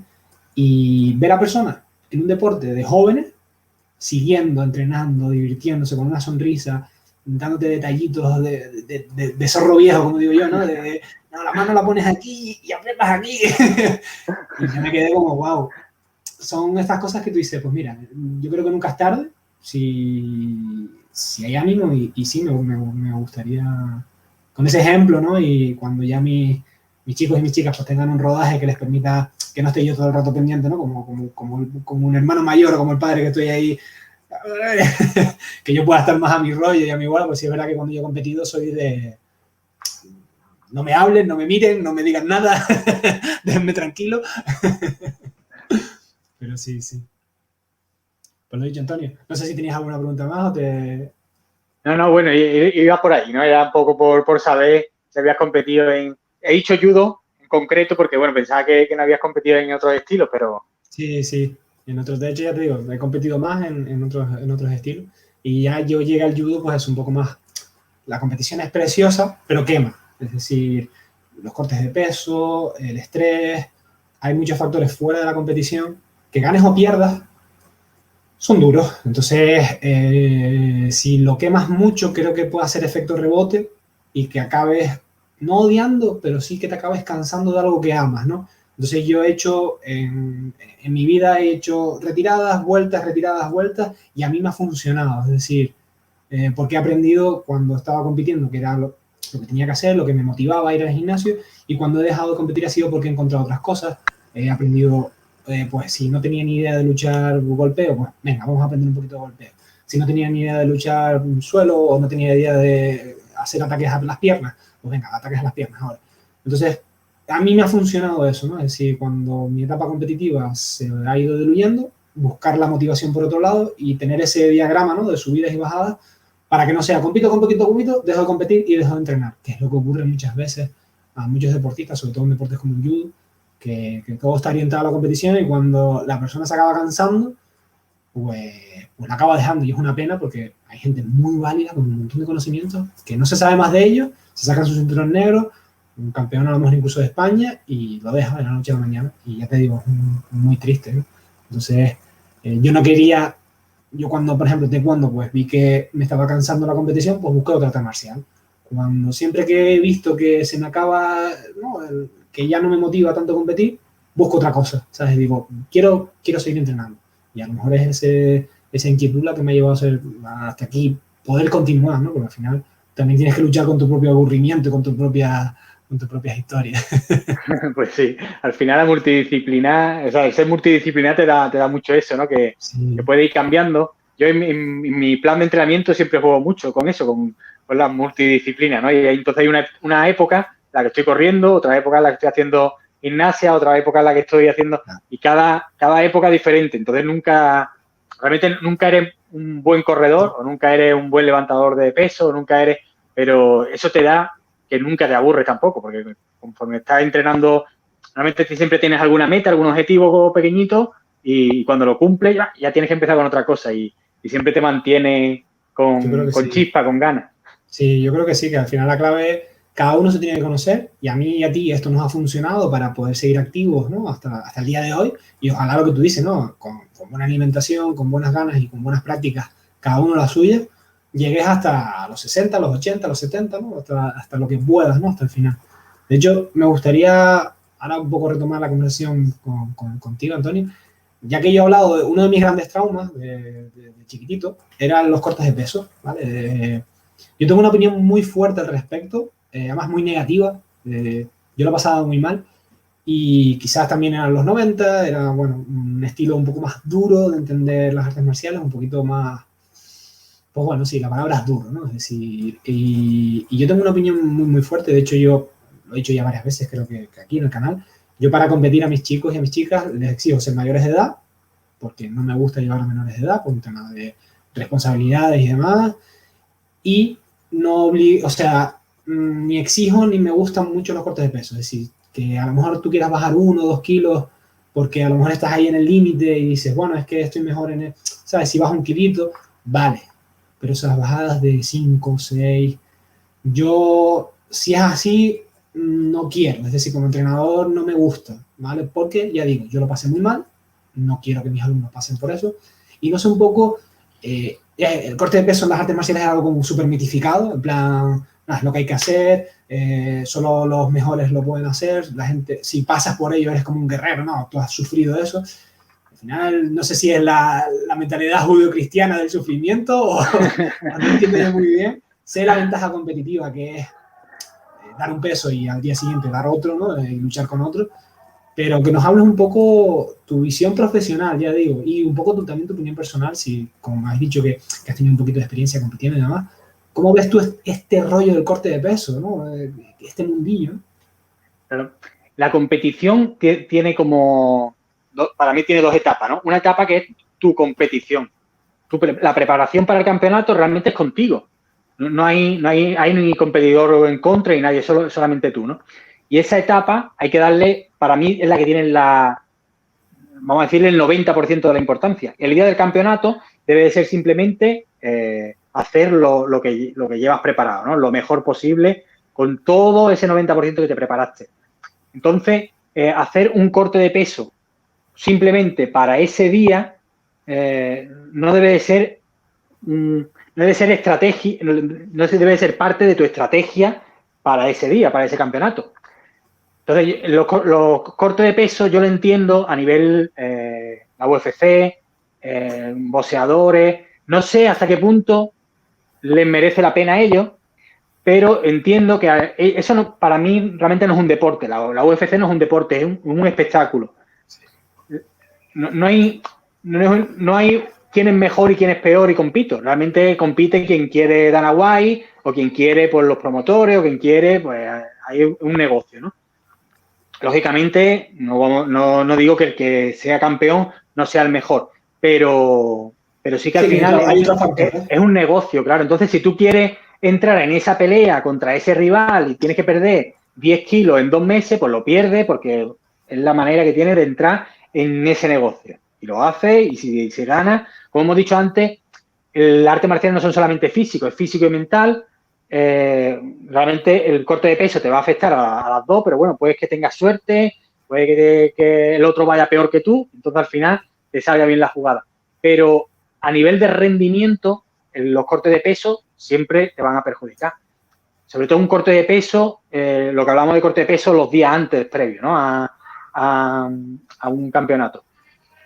Hay diferentes métodos de hacer un corte de peso, el que se hace en UFC, el que se hace en boxeo, normalmente como tienes 24 horas para recuperar, lo que hace es que pierden mucho líquido. Primero hay un recorte de glucógeno, digamos, de azúcares en sangre, en hígado, en músculo, durante días previos. Hace ese recorte de glucógeno y después hace un recorte de líquido. Por eso se ponen en la sauna, se aplican calor, se meten dentro de la bañera para provocar ese aumento de temperatura.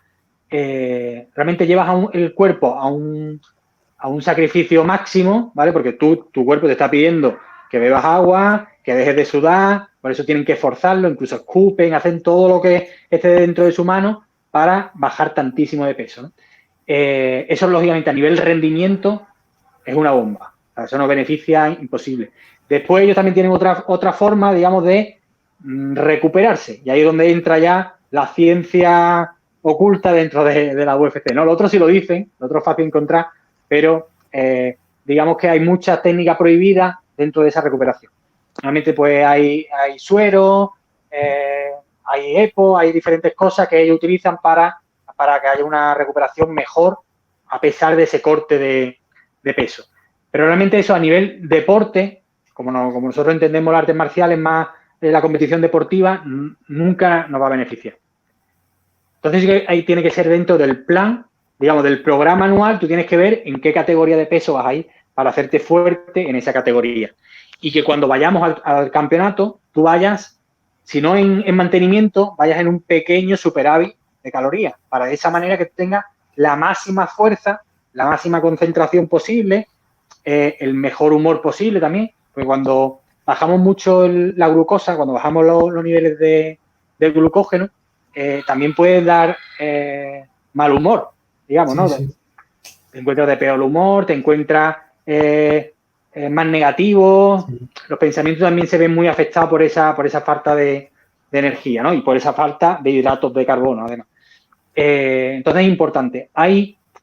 Si quiero dar el peso y no quiero bajar mucho las calorías, puedo hacerlo, hay maneras, pero siempre hay que prepararla, digamos, durante el entrenamiento. Y es con una alimentación baja en residuos. Eso quiere decir que no tomen mucha fibra los días previos. Pero eso es bastante más complicado, ¿no? Hay que ajustarlo un poquito, ¿no? Porque aunque se pueda hacer simple, el método es simple, pero no sabes cómo te va a afectar, sobre todo a nivel intestinal. Si lo va a afectar bien, si no, no es peligroso, es algo muy, muy sencillito. Y eso te puede ayudar a bajar algún peso, algún kilo, pero al final tampoco no es lo adecuado, ¿no? Lo mejor sería llevar un buen peso, llevar una buena marca en cuanto a rendimiento e ir en tu mejor condición física a ese campeonato. Esa manera no solamente te da que tú vayas tranquilo a ese campeonato porque tú vas en tu peso, te quitas el estrés de que los días antes tienes que recortar el líquido, no tienes que desayunar bien, de esa manera vas tranquilo. Pero además va con la confianza de que físicamente te encuentras muy fuerte, te encuentras en tu mejor punto de rendimiento, ¿no? Imagínate ahora que son las Olimpiadas, que alguno de los muchachos que fuera a la Olimpiada tuviera que hacer un recorte de 5 kilos. Pues estaría vendiendo la temporada, ¿no? Puede darse, ya digo, puede darse como los luchadores de UFC, ¿no? Que digan, mira, estoy en la Olimpiada, he hecho mal la preparación y tengo que hacer ahora este esfuerzo, ¿no? Pero realmente te estás perjudicando, no vas a ir en tus mejores condiciones. Y a la larga también, si hiciéramos eso en cada campeonato, pues terminaría achicharrado, como tú decías antes, ¿no? A la larga, cuando te llevas 4 o 5 campeonatos de esa manera, 4 o 5 temporadas de esa manera, terminas que dices, mira, paso, no lo hago más. Es que... Sin embargo, si consigues llevar una estrategia de alimentación buena, con un plan, el peso no siempre tiene que ser igual. O sea, si tú compites en 70, tal vez en enero, si mi competición objetivo de temporada es en junio. Y a lo mejor en enero pues estoy por encima del peso o estoy por debajo. Sé que si en enero tengo una competición, pues haré con mi peso y con las circunstancias en las que estoy, pues el campeonato que tenga que hacer. Pero mi objetivo es la de junio. Al final, las artes marciales tienes que valorar mucho más tu habilidad que si estás 1 kilo más o 1 kilo menos que tu rival, ¿no? Porque es verdad que el kilo ese te va a dar un margen de poder, pero una ventaja. Pero es comparable con estar a tu nivel máximo de fuerza, a tu nivel máximo sobre todo de capacidad mental, de concentración, de agilidad. Pues yo creo que en ese caso no hay comparación, ¿no? Pues sí, Antonio, no solo estoy muy de acuerdo con lo que estás diciendo, sino que además me gusta mucho que has tocado no solo la parte más nutricionalmente, ¿no? Científicamente, ¿no? Sino también la parte psicológica. Y es que pasar hambre no es fácil, y no solo es que no sea fácil, sino que te agria el carácter, te deprime, te da ansiedad, es decir, es una cosa horrible, horrible. Y también me ha gustado que has hecho referencia al UFC. De hecho, una de las últimas veladas fue del peso ultraligero, que fue Figueiredo contra Moreno. Y yo vi a Figueiredo, no es de mis luchadores preferidos. De hecho, personalmente me caía mejor Moreno, el mexicano, y me parece mejor luchador. Y ganó, y el corte de peso de Figueiredo, el brasileño, salió llorando. Es decir, salió del peso llorando literalmente a moco tendido, me imagino, de la burrada que habrían hecho, porque seguro. Se nota que, que son de la vieja escuela, el equipo del brasileño, y que lo tienen muerto de hambre, haciendo lo que tú dices, saunas, además llevan estas saunas portátiles que lo hacen todo el mundo, pero es que el hombre no da el peso, lo está dando al gramo, al milímetro, y probablemente lo que tú dices, escupiendo en un vaso, y lo que no veremos, ¿no? Es decir, y sales derrotado. Es decir, es que yo vi el pesaje, y no quiero ahora yo pecar de gurú, porque no, pero yo vi el pesaje y dije, este hombre va a perder, es que ¿cómo vas a ganar? Por mucho que tú recuperes después, es que es un trauma lo que estás pasando, es decir, no llegas contento, te veías al mexicano, es duro el peso, ¿no? Pero te lo veías con un ámbito de, venga, güey, vamos a darle, con un ámbito que tú decías, este hombre lo ha pasado mal en su corte de peso, porque, bueno, es lo que tú dices, es un espectáculo, pero lo ha hecho dentro de lo mal bien, es decir, ya ha llegado duro, pero ha llegado con energía, he hecho mis deberes, he hecho las cosas bien, pero es que el otro ha llegado muriéndose, y ya yo lo veía y decía, es que ¿cómo va a ganar este hombre? Es que no es persona, ahora mismo es un zombie que lo están llevando al hotel para rehidratarlo, para meterle un suero intravenoso y a ver si sale para adelante, ¿sabes? Entonces, me gusta porque al final tendemos a imitar, es decir, tú ves a Figueiredo o tú ves y tú dices, no, yo tengo que hacer eso también. Pues a lo mejor no, es decir, a lo mejor claro, hay otros caminos más sencillos y ya digo, sobre todo, es decir, yo puedo entender lo que tú decías, que es un negocio, que vas a ganar millones de dólares y arriesgas tu salud y tu mente para ello, vale, lo entiendo. Pero no podemos trasladar eso al deporte nuestro, al deporte amateur, al deporte de recreacional. No puedes estar llorando en una esquina porque no comes. Es decir, no puedes. Es que es horrible, es una parte del deporte que no se habla mucho, creo. ¿Y qué pasa? Es decir, gente hecha polvo por una competición que se supone que tendrías que estar sacándote una foto, yéndote de viaje con tus colegas, con tus amigas, con tus amigos, un recuerdo bonito y al final lo que te acuerdas es de las ganas que tenías de comer después. O sea, y yo tengo mucho recuerdo de me quiero comer un pollo frito, es decir, no me da igual ya la competición, lo que quiero es comer, lo que quiero comer ya después. Entonces, me gusta mucho que hayas hablado de eso, no solo del aspecto nutricional, sino también de cómo eso afecta a la cabeza, ¿no? Es decir, cómo nos juega malas pasadas a la cabeza, que es una locura. Antonio. Además, Joshua, cuando hablábamos antes de las tres categorías, digamos, ¿no? El competidor que compite, no compite porque sea profesional, lo compite simplemente porque le gusta, porque quiere disfrutar del arte marcial en todas, digamos, sus facetas y compite. Realmente, si gana, se lleva una alegría, pero si pierde, no pasa nada. Incluso si ganas muchas veces el año siguiente, nadie se acuerda de que ganaste, ¿verdad? O dentro de 2 semanas, ¿sabes? Entonces, realmente no es tan importante ni ganar ni perder. Lo importante al final te va a quedar con eso, con la experiencia que hayas tenido del campeonato. Si la experiencia fue buena, pues fantástico. Si la experiencia fue mala, pues seguramente no vayas nunca más a un campeonato. O incluso dejes el arte marcial, dejes de seguir creciendo porque te ha traumatizado esa experiencia tan mala que tuviste, ¿no? Entonces es importante que o la alimentación se controla o no te compliques la vida en las 2 últimas semanas. Si vas con 10 kilos por encima, ve con los 10 kilos. Si para el siguiente campeonato, como quieres ir en tu peso que tú piensas que es el adecuado, que eso también sería otro tema, ¿no? Cómo eliges tu peso, ¿no? Porque también eso es importante, saber elegir qué categoría es la de cada uno, ¿no? Y la eliges y te haces el plan de entrenamiento y de nutrición para llegar al próximo campeonato en el peso objetivo, pero no a 2 semanas ni a un mes del campeonato. Eso es una locura que lo único que te va a hacer es amargar el campeonato, la experiencia. Totalmente de acuerdo, Antonio. Ahora para hablar un poquito de algo que hemos hablado mucho para el deportista amateur, pero al final el competidor, ¿no? Y bueno, yo creo que, como digo, si haces deportes de contacto, si haces artes marciales, eventualmente vas a competir alguna vez. Es decir, si estás 10 años en algo, es muy probable, a menos que ya tengas una edad un poco más avanzada, pero si empiezas jovencito, vas a competir porque, bueno, lo que hay, al final 1 o 2 competiciones caen, si se puede, ¿no? La economía, y puedes viajar y la situación se puede, pues siempre cae. Pero me gustaría hablar de algo que pueda resonar a aquellas artes marciales también que no compiten. Y es una conversación más filosófica o más de opinión personal, y es que vemos que la sociedad, no me gusta decir que se está politizando, pero sí que se está polarizando, ¿no? Es decir, estamos tendiendo últimamente a, yo pienso blanco, tú piensas negro, y no podemos encontrarnos en un punto medio nunca, sino que yo no me bajo de mi burra, tú no te bajas de la tuya, y cada vez estamos perdiendo un poco más.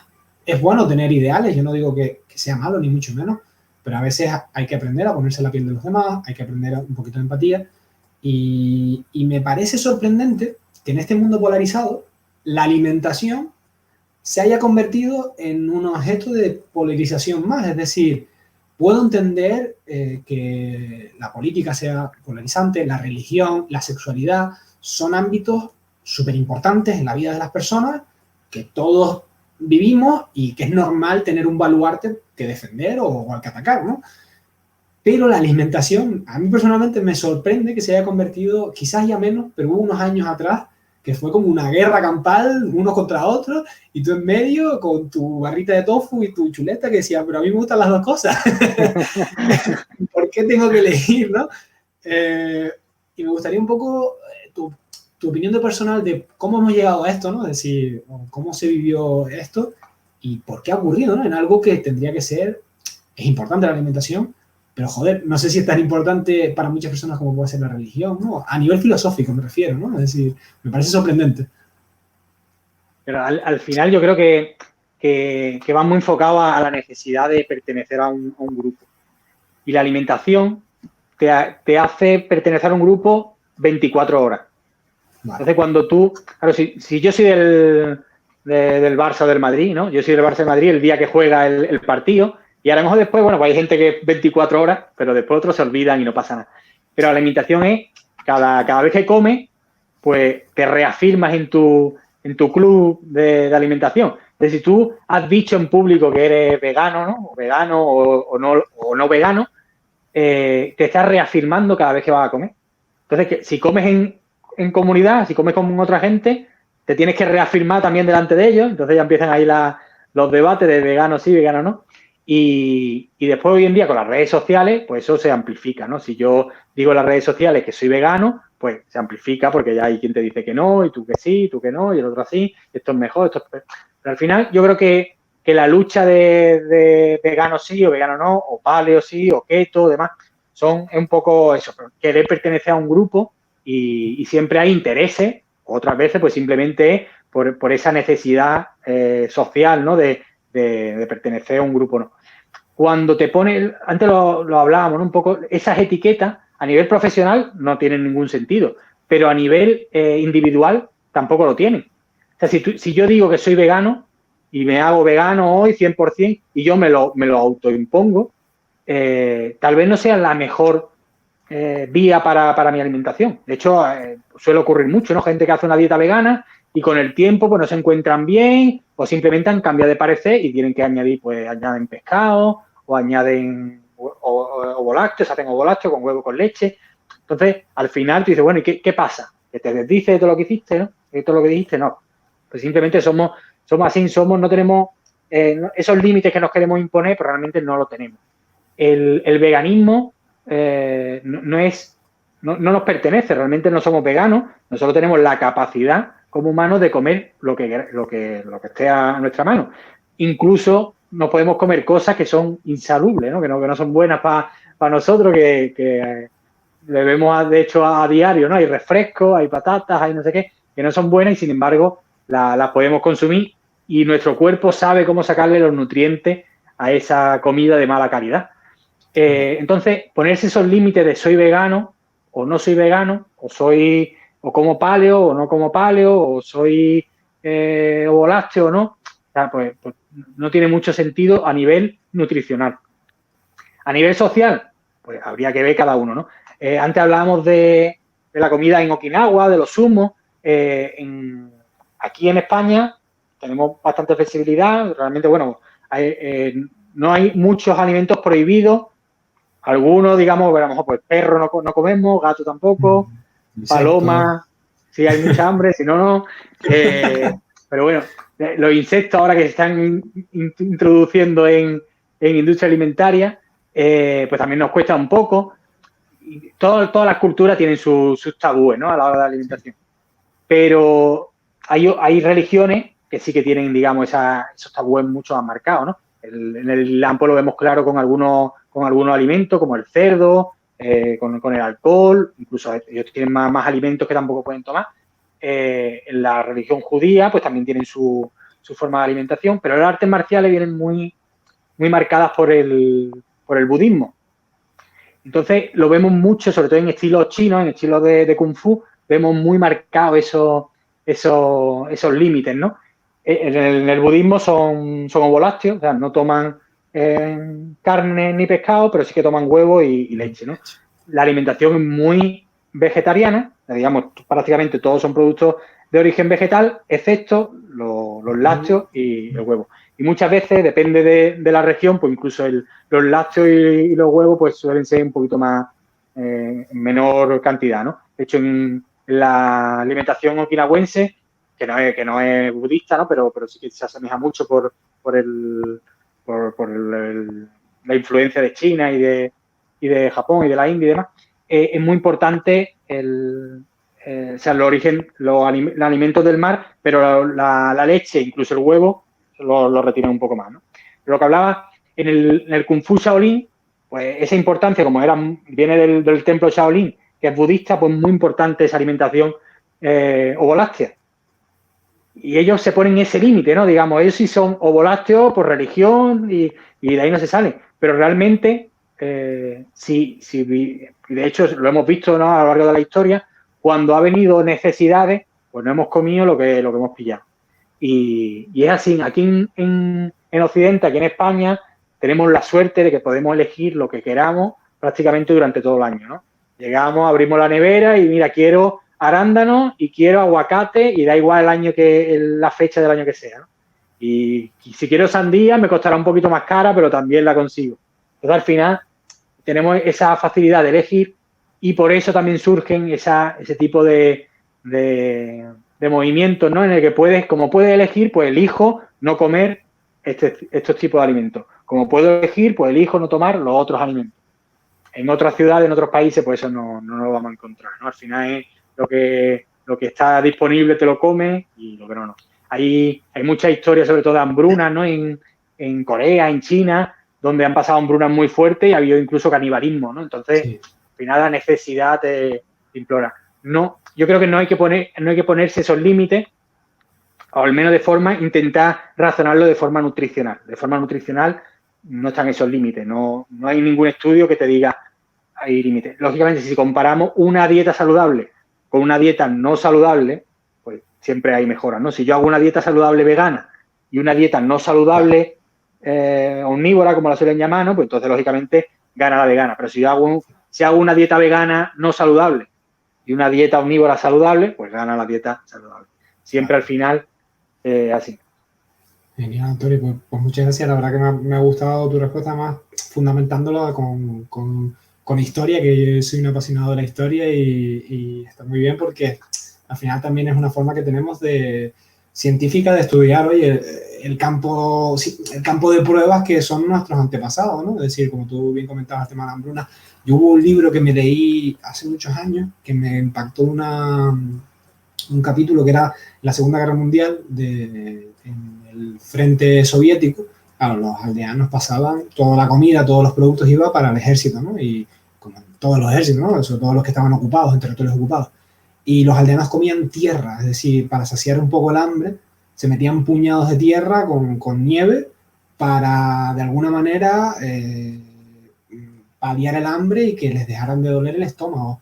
Lo que tú dices, la capacidad de adaptación del ser humano es, al final estamos diseñados para sobrevivir, ¿no? Y para coger lo que podamos de todos lados.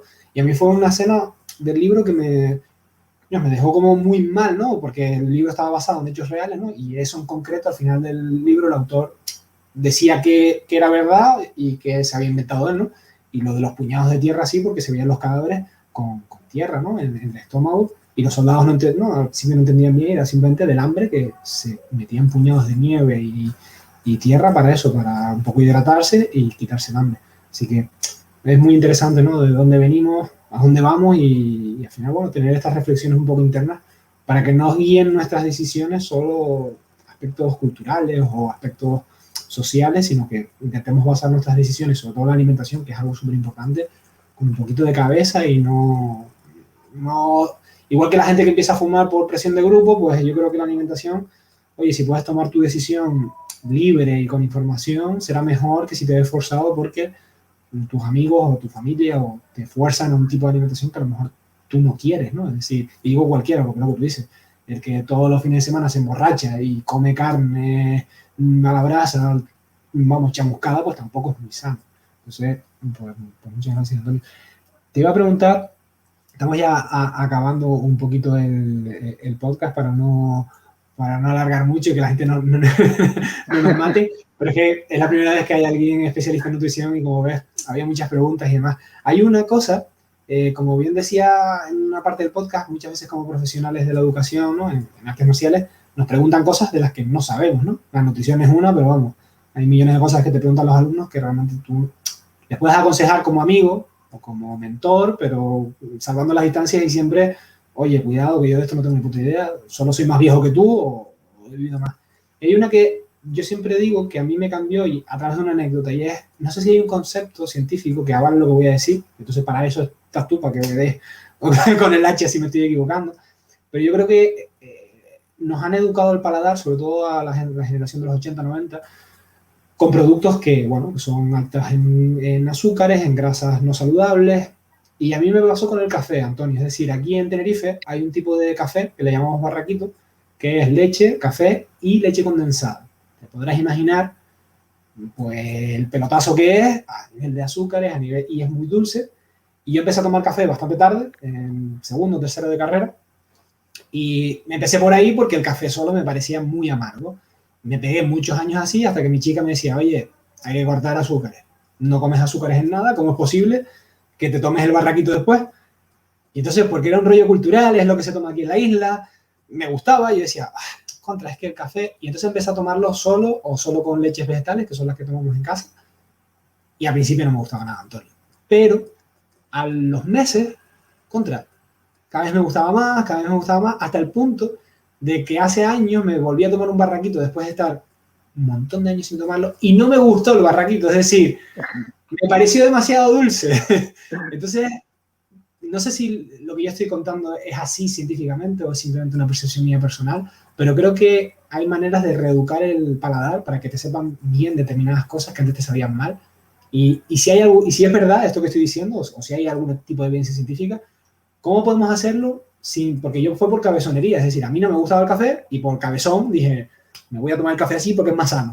Entonces, ya digo, primero, a ver si me desmientes o me avalas, y si me avalas, pues, ¿cómo podemos hacerlo de una manera que sea un poco más fácil, que no sea solo fuerza de voluntad, porque hay mucha gente que a lo mejor no lo consigue, ¿no?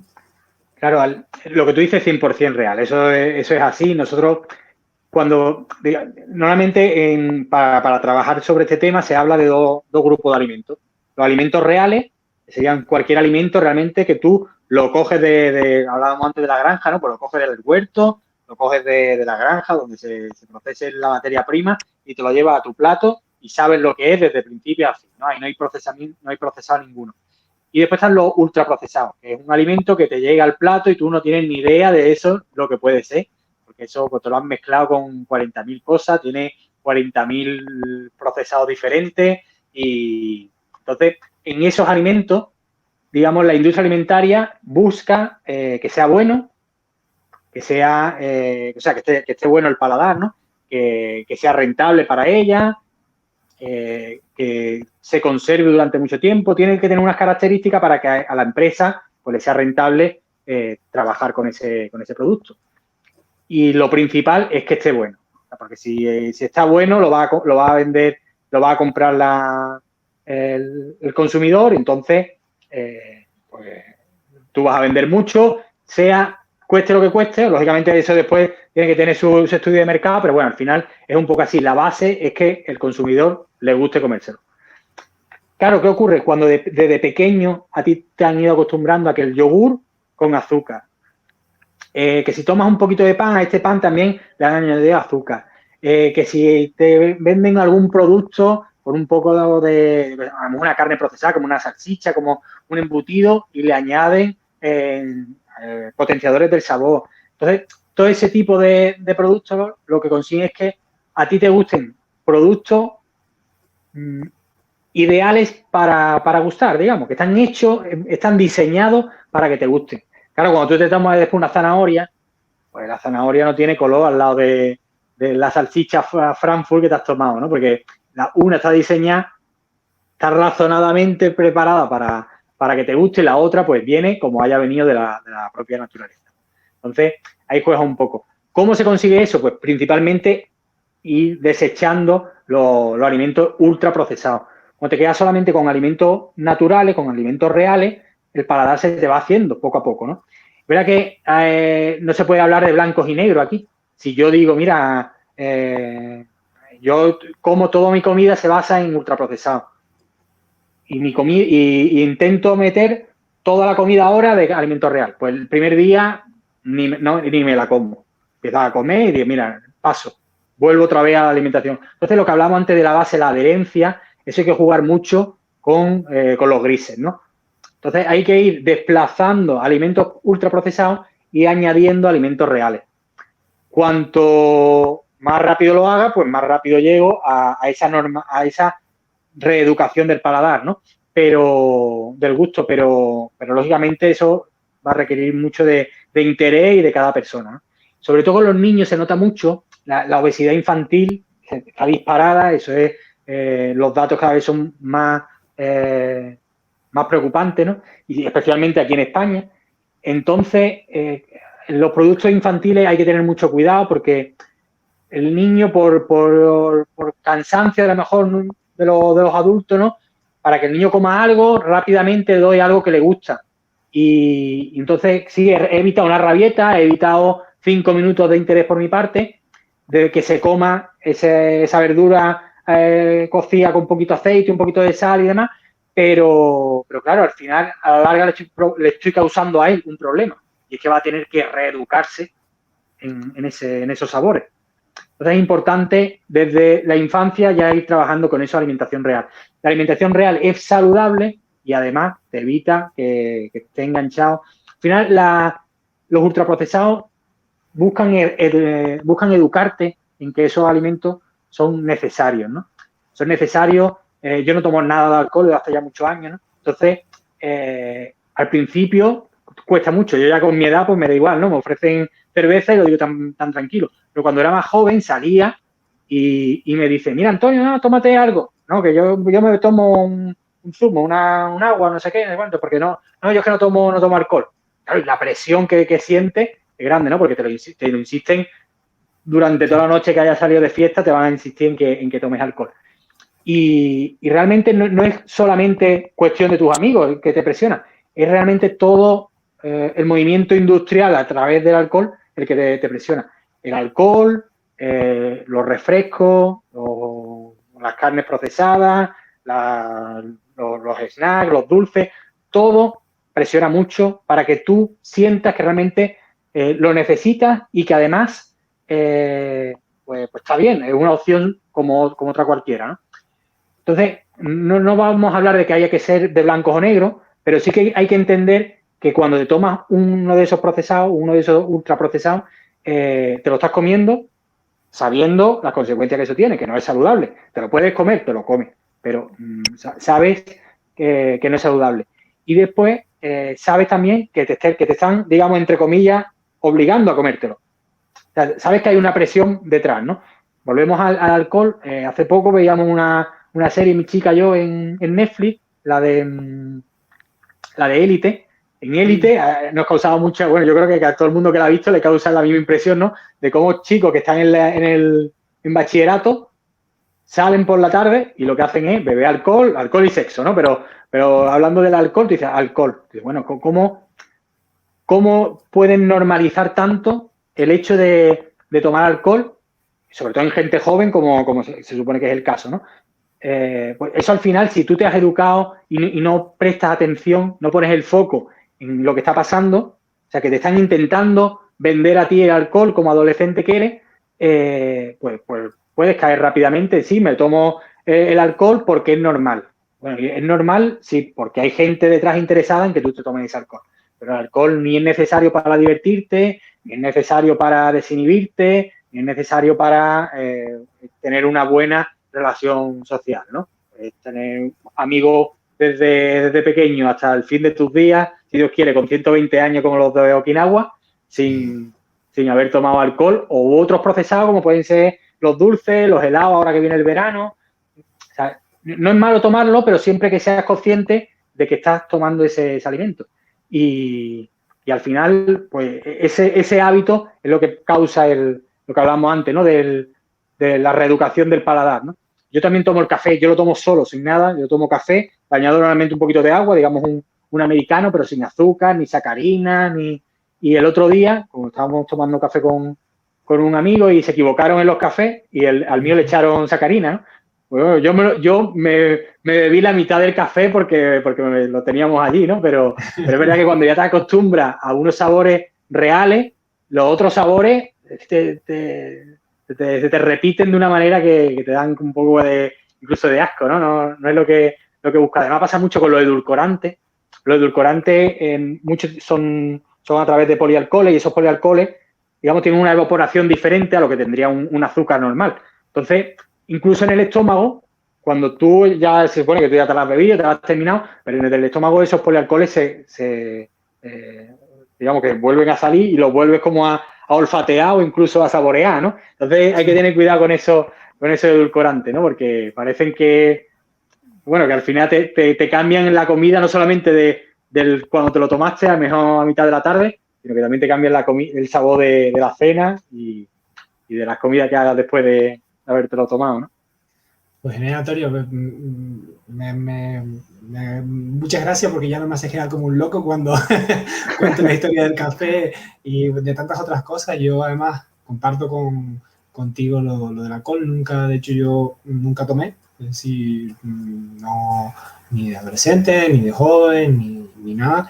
Y es verdad la presión social que tú hablas, que seguro que hay muchos chavales. Y de hecho yo tengo una alumna que una vez en una charla que dimos sobre violencia de género y demás, pues vino y una de las presiones que ella tenía era de tomar alcohol y demás, y me sentí muy identificado con ella porque es que me veía en ella, ¿no? Es decir, lo que ella estaba viviendo en su momento lo viví yo, pues así. Ahora ya con nuestra edad, como tú dices, aparte de que tu grupo te conoce y ya no hay esto, pero yo ya te digo, con 30 y largos años, todavía mi suegro me sigue ofreciendo una copa de vino todas las veces que voy a comer a sus casas, ¿no? Entonces, sí, llega un momento en el que tú dices, pero vamos a ver, ¿cuántas veces te habré dicho que no?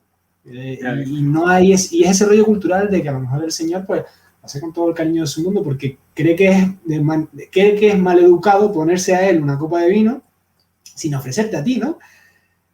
Y al final es un tema súper complejo que ya uno lleva con naturalidad y demás, pero es verdad que cuando tienes esos 20 añitos, esos 18 años, y tu identidad se basa también en la del grupo, es muy difícil tener esa fuerza de voluntad para decir que no al tabaco, que no es alimentación, pero bueno, también es un hábito horrible que se puede generar, que genera adicción, como puede ser el alcohol, como pueden ser lo que tú dices, los ultraprocesados, porque yo qué sé, la típica barrita de muesli, que tiene de todo menos muesli, pues te puede generar adicción porque es lo que más rápido, o las papas fritas, que al final son cosas que normalizamos y yo siempre he pensado en la alimentación, Antonio, no sé si tú tienes esta conclusión, seguro que por la línea de pensamiento sí, con la alimentación nos pasará de aquí a 100 años, como con el tabaco nos pasa hoy en día, que vemos anuncios a niños, ¿no? de los años 60, de los años 50, que eran de tabaco, veías a un niño fumando, la gente en el médico fumando, y nosotros nos quedamos como,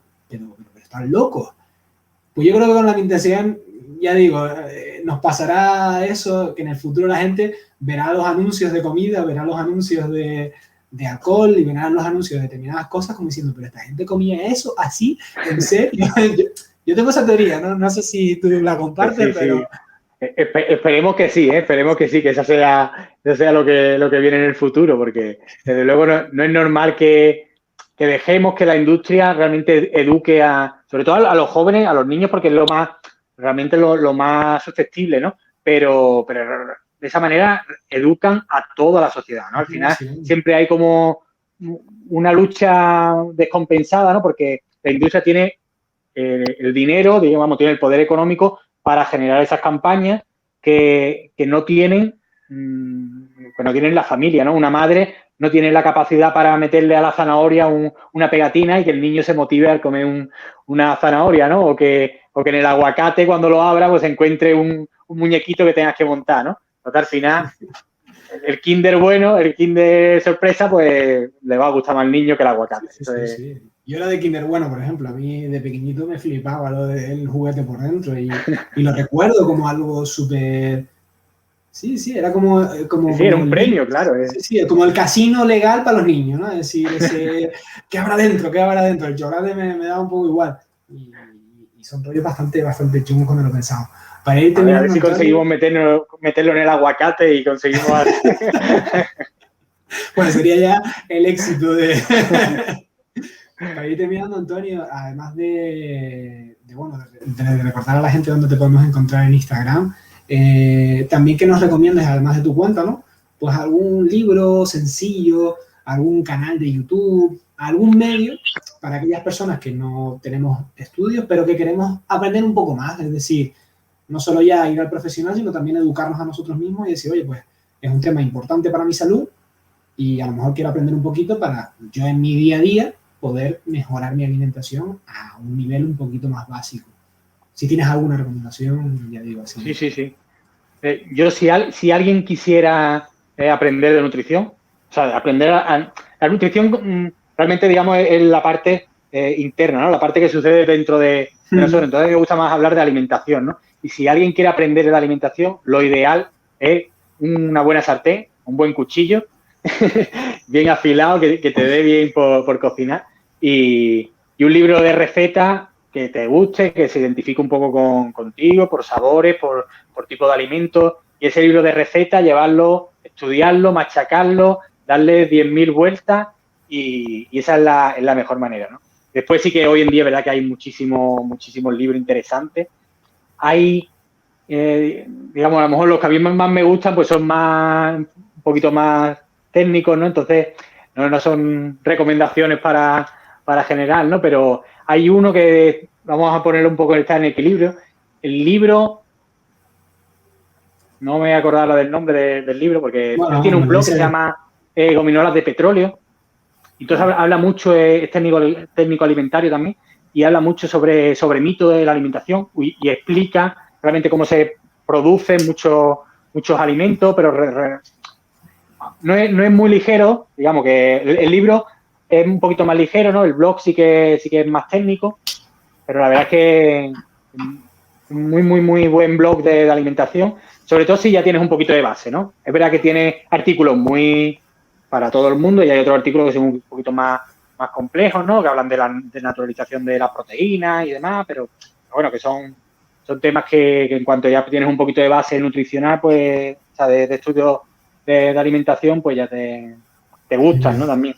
Y eso, pero sobre todo el recetario, cuchillo y sartén. Hay que practicar mucho en la cocina y disfrutarlo, porque al final alimentación tienes que disfrutarla, ¿no? Tenemos que tener una buena relación con la comida. No puede ser un miedo el hecho, no, es que voy a comer mucho, voy a comer poco. Ve aprendiendo a qué es lo que tienes que comer, pero sobre todo sin miedo.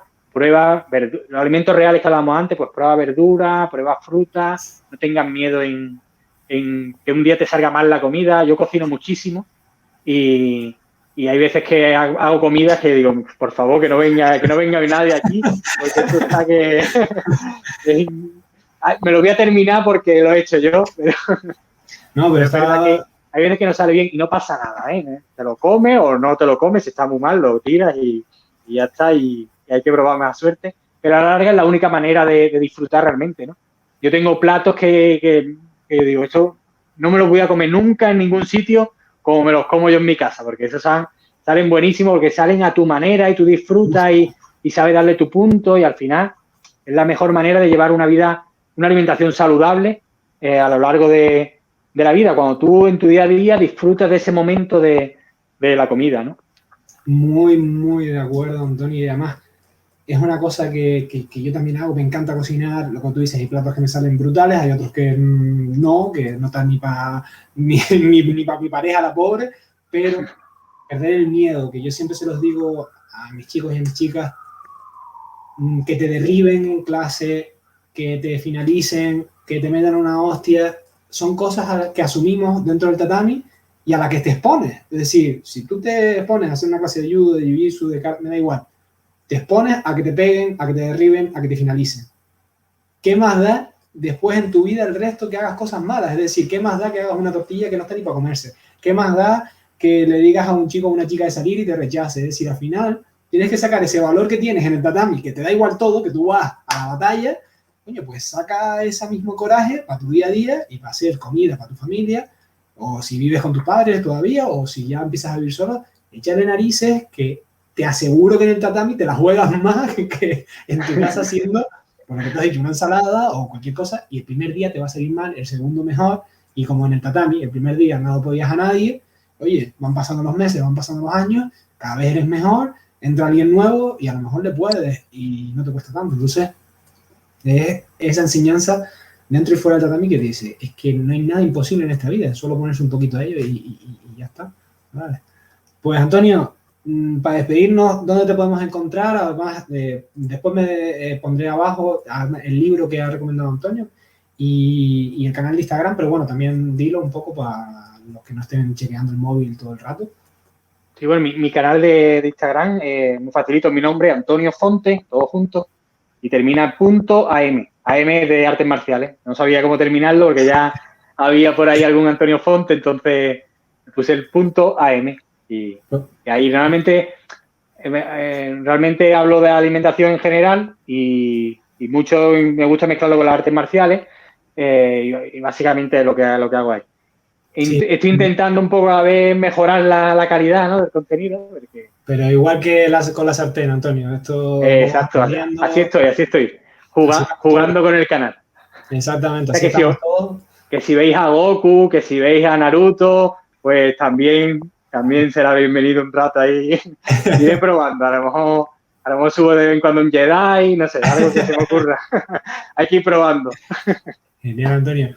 Bueno, Antonio, sin más nos despedimos, ¿no?, de esta charla. De nuevo, agradecerte un montón, no solo la parte, ¿no?, de artes marciales, que eso es de lo que va el canal, sino también, pues, doblemente agradecer que te estoy cogiendo como profesional y te estoy robando tu tiempo de manera gratuita y estás ofreciéndonos un contenido súper válido, que cada vez que viene un profesional a dejarnos ese tiempo libre, siempre me gusta recordarlo. Es decir, lo que está haciendo Antonio, lo que han hecho otras personas en este canal, es amor al arte. Hay que valorarlo muchísimo porque está dando su tiempo para nosotros, para aprender. Y ya digo, si algo sacamos de conclusiones, muchísimas en esta podcast, pero como siempre que viene un profesional, si se nos queda corto este podcast, acudir a personas como Antonio. Si no vives en Málaga, pues habrá más profesionales en tu entorno, que es dinero bien invertido, porque al final es dinero en nosotros, en nuestra salud, y ya digo, lo vamos a ver mejorado. Lo dicho, Antonio, muchísimas gracias. Muchas gracias, Nos vemos viendo. Chao.